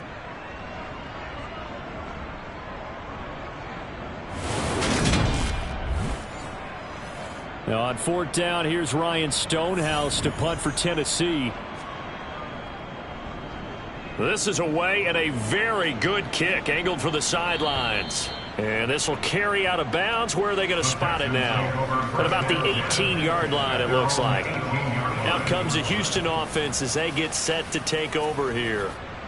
This drive here beginning probably with a pair of motivated groups. Remember, the offense scored a touchdown on their last time out. Looking to repeat that. Charles's defense, they were very frustrated after giving up 6 the last time on the field.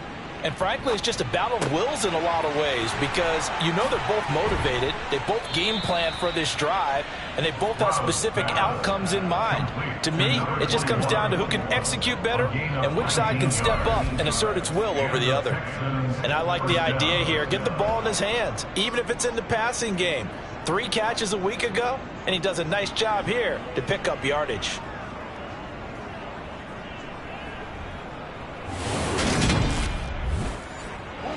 One play has him to the 37 here for 1st and 10. 1st and 10, it's Pierce. And a 5-yard gain gets him to the 42. After the pickup of 5, here's 2nd and 5. A 2nd down throw now from Stroud. Over the middle, and it's incomplete. The Texans on 3rd down. They've been good. 3 for 4 thus far. This will be 3rd and 5. Stroud off the play fake. Oh, he's got a man wide open, complete. And he's going to be out of bounds, but not before he takes it inside the 40. The 21 yards there as they convert on 3rd. Well, things are definitely going right for them here in the first half. Pick it down, any down, even 3rd down, no problem. They get a connection there and pick up a fresh set of downs, continuing to move the ball. So operating from Tennessee territory now. Here's 1st and 10 at the 37-yard line. Well, they'll run it here on the jet sweep. And he'll be taken down at the 34. 2nd and 7, operating from the 34. On 2nd down, it's Stroud. Wide open receiver, complete. And he's going to have another 1st down as the tackle's made at the Titans 19. Texans passing game in rhythm right now, picking up another 1st. They sure put the coverage guys in a stress on that one. They thought they were going deep. Ends up curling inside for a nice chunk of yardage.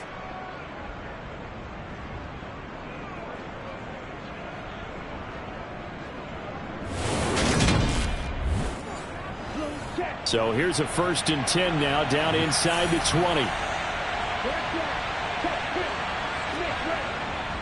Pierce takes it straight ahead. They'll get forward for 3 down to the 16-yard line.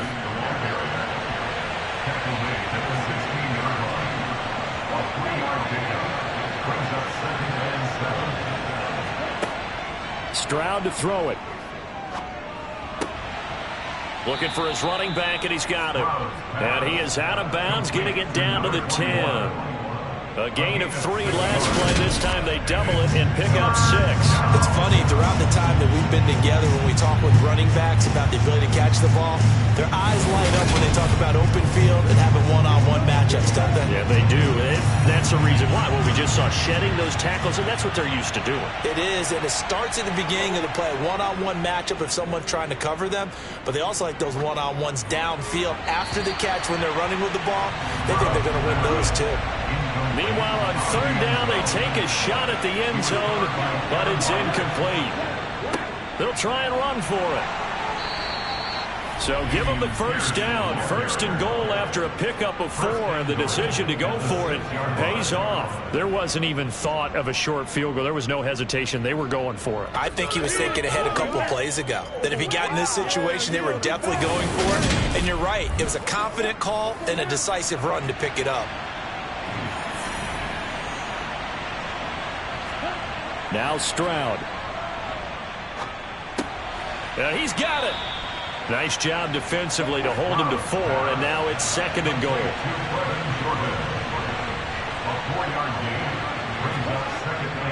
They'll run for it with Pierce.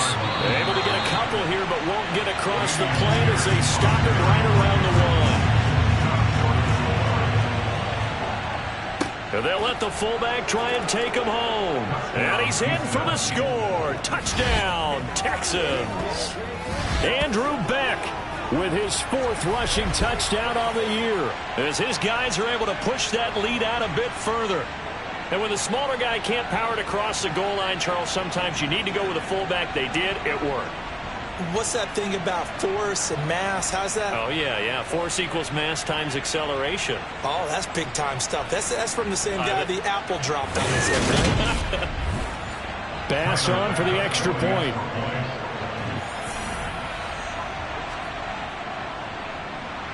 And it's 21-3. So that one a 13-play drive in total. And it ends with a 1-yard touchdown run. After the touchdown, Bass to kick it away. Returning from his end zone is Ray McCloud.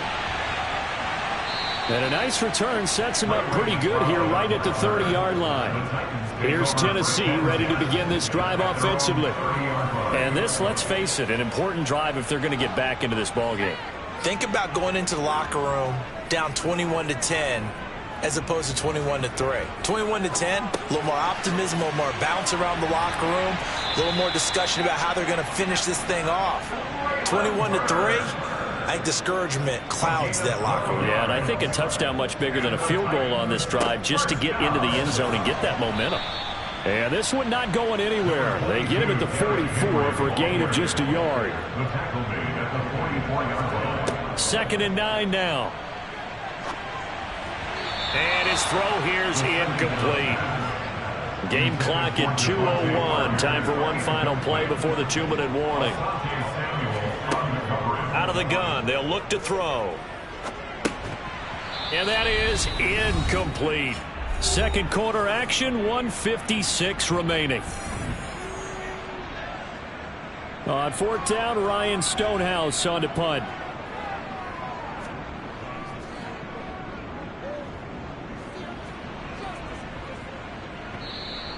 And problems spreading to the punt team now. This one goes all the way into the end zone on the fly, so that'll come back to the 20. Now the Texans offense, they head back out to do battle here. They have been red hot, sometimes white hot here in this first half. They're just looking to add to that total right now. And this has to serve as a reminder to myself because so many times I get wrapped up in the play calling, how they've sequenced things, how it's run. But, you know, at the end of the day, it's still execution. Those guys out on the field, and right now they are locked in and really looking good. They'll try to continue to be locked in here as we get ready to approach halftime. Back to throw. Here's Stroud. He's going to find his running back. Now the ball comes loose. But this will get out of bounds, so possession will stay the same. I don't know about you, but I could hear and feel the sigh of relief all the way up here in our booth. That was palpable. The sideline, the friend there. No doubt about it. If the ball goes over the sideline, able to retain possession, no turnover. I know it's coach to scream, but just hang on to the ball, man. And now before the ball changes hands, they're going to take a look at this just to make sure that they have it right. Now the question, was the knee in fact down before this ball comes loose? And is the video convincing enough to overturn it? A lot of factors here. Remember, you also need clear possession of the football afterwards. This is a tough one to overturn.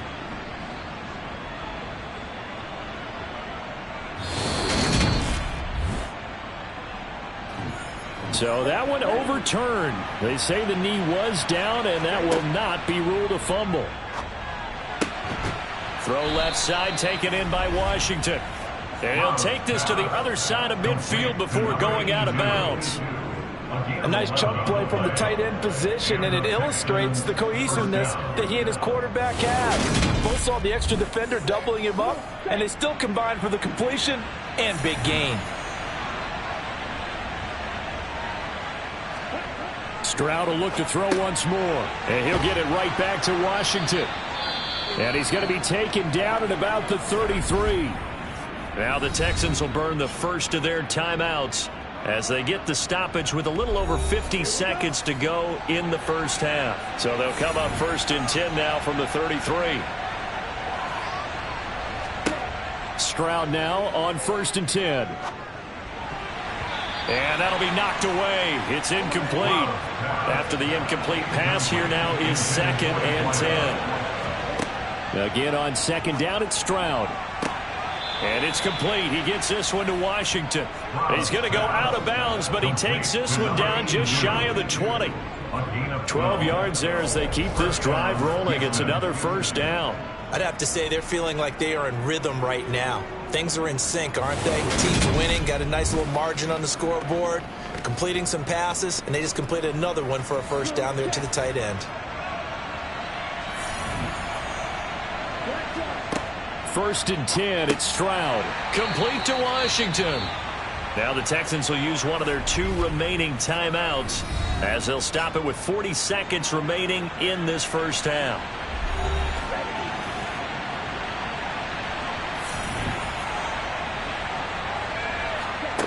Again, it's Stroud. Washington's got it. And they've got it inside the 10 at the 8. It's a 10-yard gain there, and it sets them up now 1st and goal.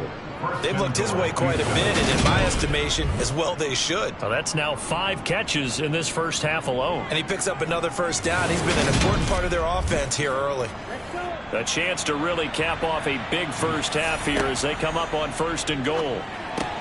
This is caught. Now the offense will burn their 3rd and final timeout. And with halftime on the horizon, they'll be out of timeouts from here forward. Good yardage on 1st down. Now can they punch it in on 2nd and goal? Stroud now on 2nd down. And got his man. It's caught. Touchdown, Houston.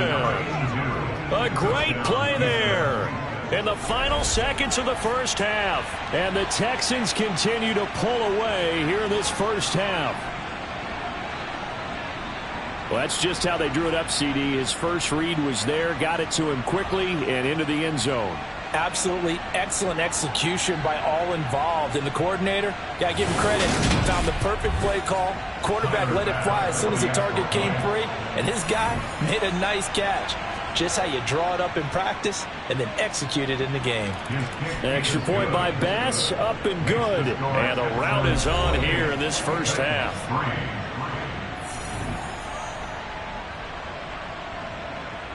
So not much time to speak of remaining in this 1st half as the kick's away.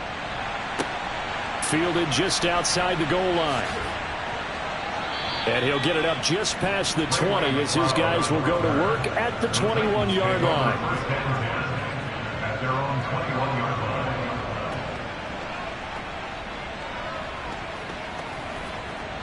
line. Well, the white flag coming out as they line up to kneel on it. And with time running short here, they'll simply take a knee, and that should do it for half number 1. So we have reached halftime here. It's the visitors, the Texans, out in front. As we send you down to Orlando, where Jonathan Coachman has our EA Sports halftime report. Coach. All right, Brandon, thanks very much. Things starting to get interesting in this final weekend before Thanksgiving. Down the NFL. We'll get things started up at Ford Field in Detroit. And it's the Colts on top as that one approaches halftime. 2 touchdowns there for Jonathan Taylor. From there, let's head off and check out a second game. And in that one, it's the visiting Giants who have the lead. Brandon Ayuk, 2 touchdown catches on the afternoon. Finally, let's get down to Miami to see what's going on with the Dolphins. And they have the lead in that one over the visiting New England Patriots. The Dolphins trying to hold on and claim victory.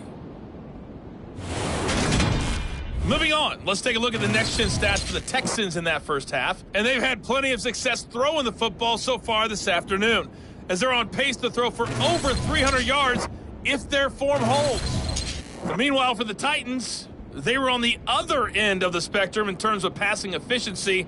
That's going to need to improve in the second half to come. All right, Coach, thank you, and we welcome everyone back for quarter number 3. Here's McLeod from his end zone. And he's only going to make it to the 13-yard line and no further. The Titans getting set to go here to begin the 3rd quarter. Well, CD, they certainly know the hole that they face as they begin the second half. They have to do what precious few teams have done in NFL history. That's try to come back from a 4-possession deficit. And, partner, you know, as that team gathers, they're saying to each other, you never say never, right? Because if you're on an NFL roster, that's how you have to think. You can always come back and win a ball game. And let's face it, we saw a certain Super Bowl, a 25-point lead late that wasn't enough to put someone away. But that being said, this task is near impossible. Let's face it. And bottom line is, it officially becomes impossible if this possession is an empty one. And he will have a Titans first down as they're able to get the third down conversion. That's good for a Tennessee Titan. Henry up the middle. And this will leave him a yard short. Nice pickup of 9 yards on first down. Henry again on second down. And space tough to come by there as he'll get maybe a yard to the 37. They'll try to run for the first with Henry. Henry fighting for the marker, but I don't think he got there. He did not. That'll make it 4th down after a loss of 1. You've got to figure the further they fall behind, the more you think that they'll get away from the run. They're trying to stick with it, but the results, they just aren't there. Here's Ryan Stonehouse now as he's on to punt for Tennessee.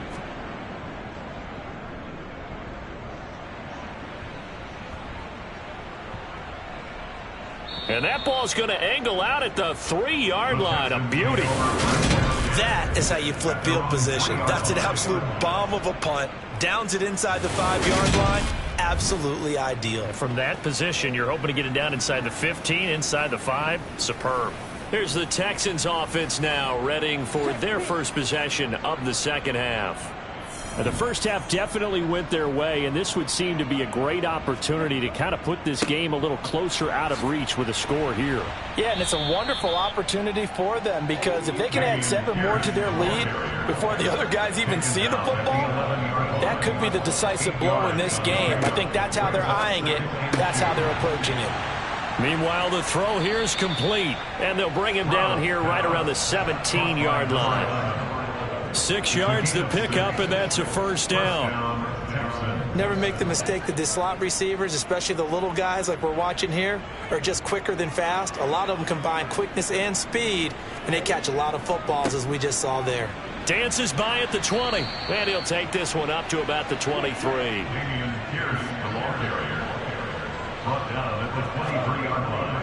And Pierce gets it again on second down. Dancing away at the 30. And they're able to get this one across the 35. Holding offense. So a decent gain there on the play, but that all gets wiped out with a penalty. Well, that's a setback, but all the good play callers, they just move on. They find something else in the playbook. They can attack this defense, and they go right back on the offensive on this play. And mark him down way up close to the 40 at the 39. A gain there of 21 yards. Well, up big, but still not hesitating to take some shots downfield, CD. I guess they really want to hammer home their dominance in this one. Yeah, that much is apparent, partner. If they keep completing throws like that, they'll keep that gap awfully wide as they've established already. Stroud to the air on 1st and 10. And that went too far in front. He couldn't reel it in. It's incomplete. So after the incompletion on first, now 2nd and 10. Stroud out of the gun here. And he's got his man in stride, complete. And they'll get him down on the other side of midfield. The partner is still in the 3rd quarter, but they've got this one well in hand and still airing it out with gusto and picking up some nice gains. And even in lopsided games like this, you don't really see starters get lifted or the foot come off the gas before the 4th quarter. No one wants to leave any doubt when they're playing well. They just want to continue the process. Pierce now up the middle. And down to the 44, 5 yards that time. The first down run got 5. Here's 2nd and 5.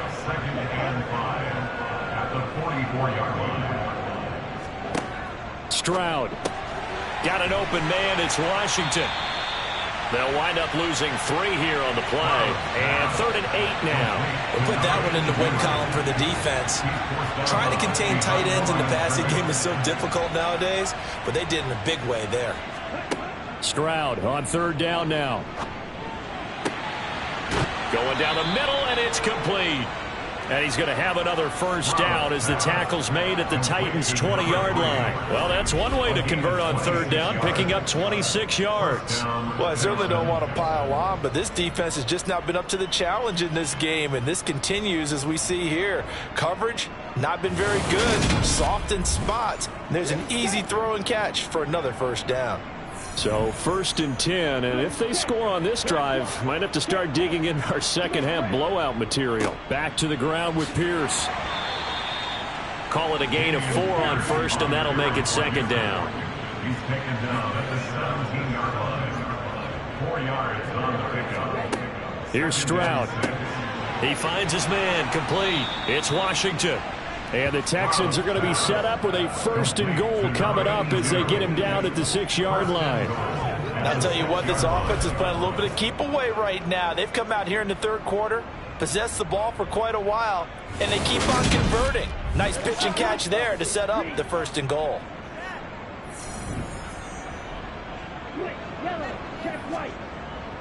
They'll run here with Pierce.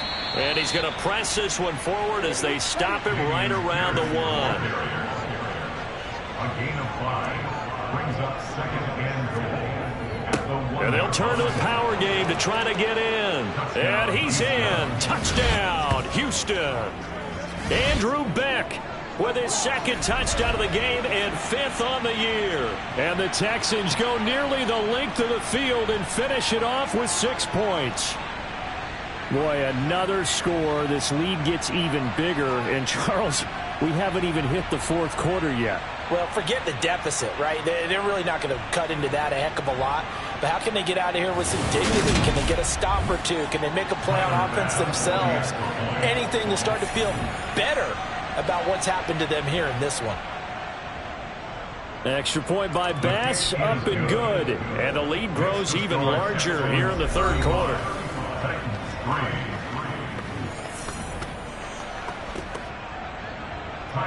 After the touchdown, Bass to kick it away. This will be fielded inside the 5. And he's able to get it across the 20 to the 25-yard line. And here comes Tennessee as they get set to take the field. The last series for him, a little disappointing, forced to punt. And now they'll try to do better here and come away with some points as they begin this drive, 1st and 10. They'll try and start this drive in the air.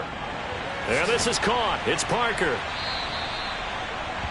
They'd love to just strike back with a touchdown right here, and if it's a long play, so be it. But the main goal, get a couple of first downs, run some plays, run some clock, allow their defense to get a chance to catch their breath, settle down, and relax a little bit after they just gave up the score. So here's a 1st and 10 at the 38. And he'll power ahead, but only for about 3 yards. 2nd down coming up. Here's a 2nd and 7. And a loose football. And the Texans scoop it. And they take possession 2 yards away from midfield at the 48-yard line. Obviously, you got to hold on to the football, but I've got to give credit to the defense there. Good job of knocking it free. Yeah, because a lot of the time we just blame the offensive players for not taking care of it. How about the effort of the defensive players knowing that guys are going to, and if they're good, anticipate the contact coming and try and cover up the football. And they still find ways to knock it free. Following the fumble recovery, Stroud got a man and he hits him in stride. And he's going to be taken down at about the 33. Well, those backups on the sideline, they got to be eagerly anticipating the 4th quarter upcoming. Look at the size of the lead, how they're moving the football. This defense really struggling and giving up plays like we just saw. Yeah, Stars have certainly done all they've needed to in this one, haven't they? But my question is, will he be able to resist the urge to continue to run things up a bit and get his main guys a few bonus stats before he calls them off the field? Throwing on first down, but this one winds up to be incomplete. 2nd and 10 coming up here in Nashville. Third quarter action. The 2nd down throw now from Stroud. And this time he's got the hook up. It's complete. And he's down into the red zone at the 16 after a gain of 16. 1st and 10. This is just more of the same. This defense has had no answer on a lot of these throws. They've let these receivers run wild, and here's another completion for good yardage.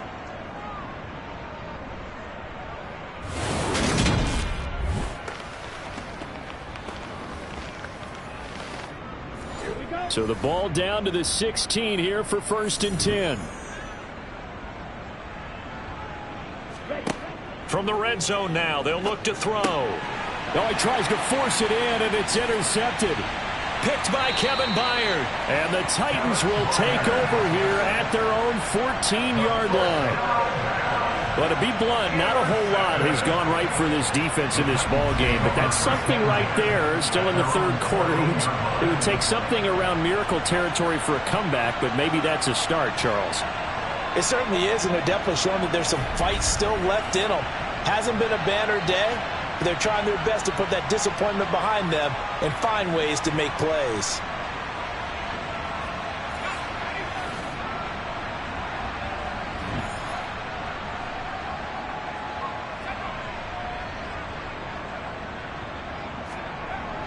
They'll come out throwing here on first down. It's complete. Burks. The first down pass, complete to Traylon Burks. On 2nd down, here's Henry. And he'll be brought down on what's going to turn out to be the final play of this third quarter. So they'll get a little extra time to come up with his 3rd down play as we've played 3 quarters. We'll return with more after this break. You're watching the NFL on EA Sports. The offense on 3rd down, 3 for 7 so far in this game. This time they face a 3rd and 2. And he can't get rid of it. He's taken down. It'll be a sack and a loss of 3, but more importantly, it brings up 4th down. Well, I wish this staff luck as they try to find positives about this performance by their offense as we move through the early part of the 4th quarter. That sack, the latest example. Down by a boatload, this offense simply can't keep up, and the quarterback is still taking hits. I'd get the backups in there if it were me.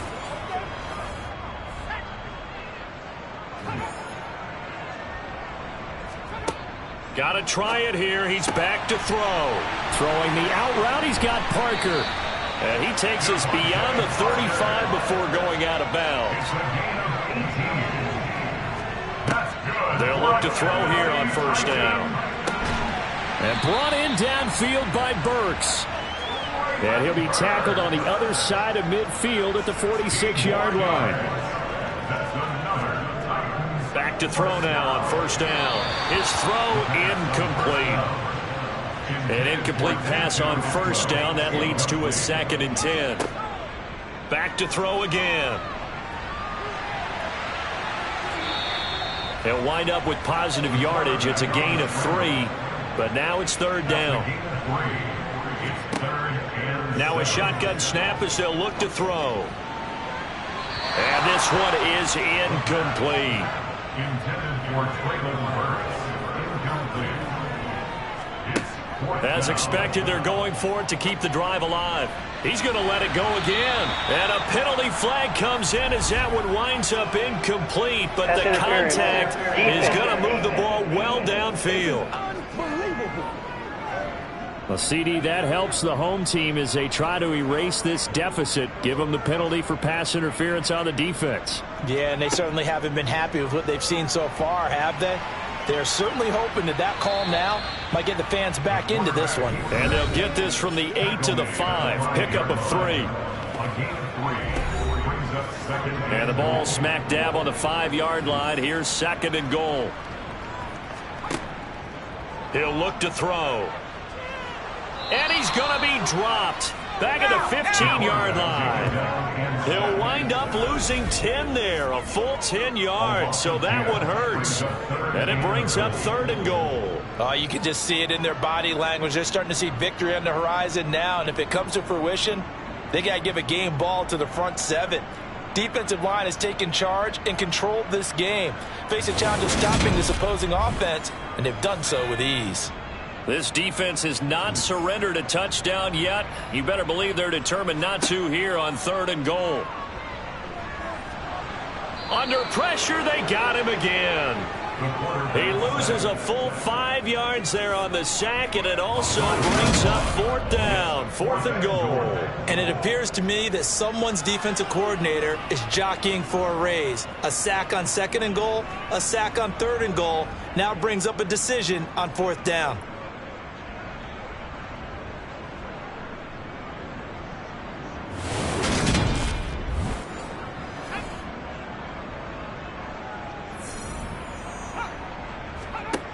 They'll drop to throw. And it's incomplete. They cannot convert, and they turn it over. And play is stopped here. Timeout. It's the defense calling the timeout here. And as the two teams talk it over on their respective sidelines, we take a break. And he's going to get 7 out of this before being taken down at the 27. Operating from the 27 now. Here's 2nd and 3.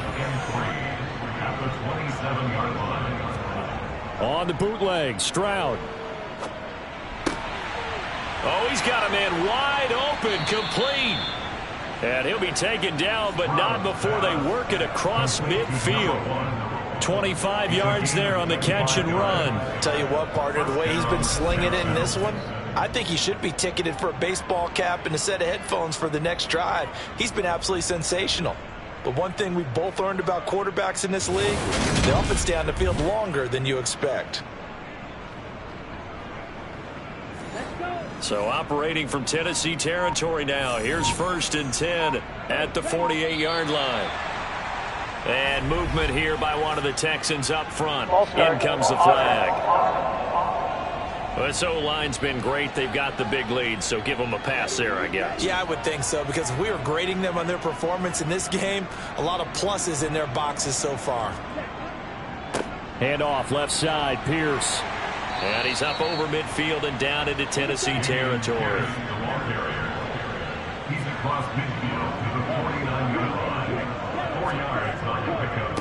And Pierce gets it again on 2nd down. And the second wave of tacklers is going to get him as they stop him behind the line. That'll wind up as a loss on the play, so now they're staring at a 3rd down and 12.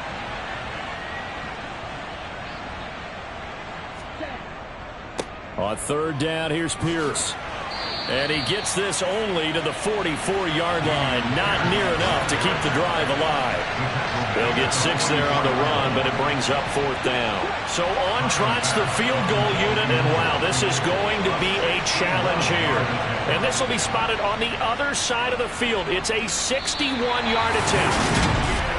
Well, they can probably live with that with this late lead in the 4th quarter. That's one of the few things that's gone wrong. You're exactly right. This one was well in hand. That kick there was more for cosmetics, you know, to add to their score. Not getting it, that shouldn't harm them at all. Out come the Titans now. It's now appearing that this losing streak is going to continue. You know, the coaching staff was confident that this was going to be the game to stem the tide, but that just has not been the case.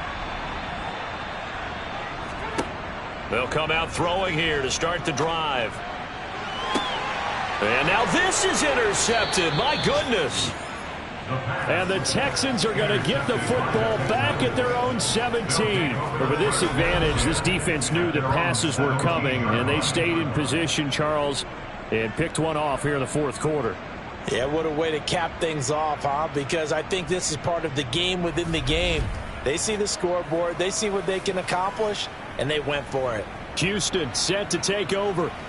And after the interception, they are sitting in an even better spot with the ball and a comfortable 4th quarter lead.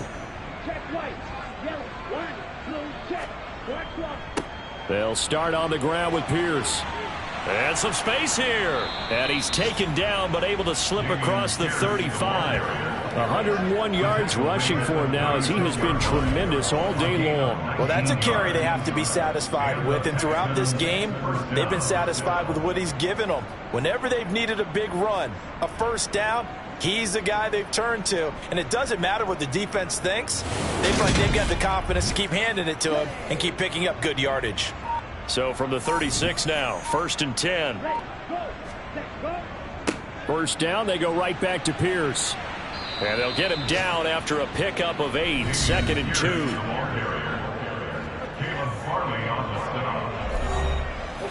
8 yards the tally on that first down run. Here's 2nd and 2.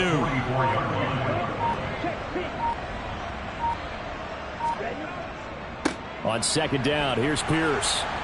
And a pretty good burst there as he'll get this across midfield and down to the 46. 10 yards there, good enough for a Texan first down. First down, Houston.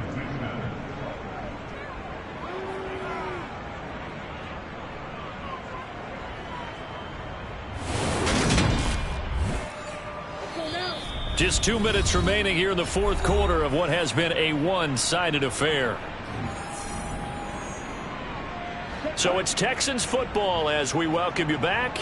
And they have just about put this one on ice as they've got it here, 1st and 10. They're going to be stopped up on this first down run. He might have gotten back to the line of scrimmage, but that's it.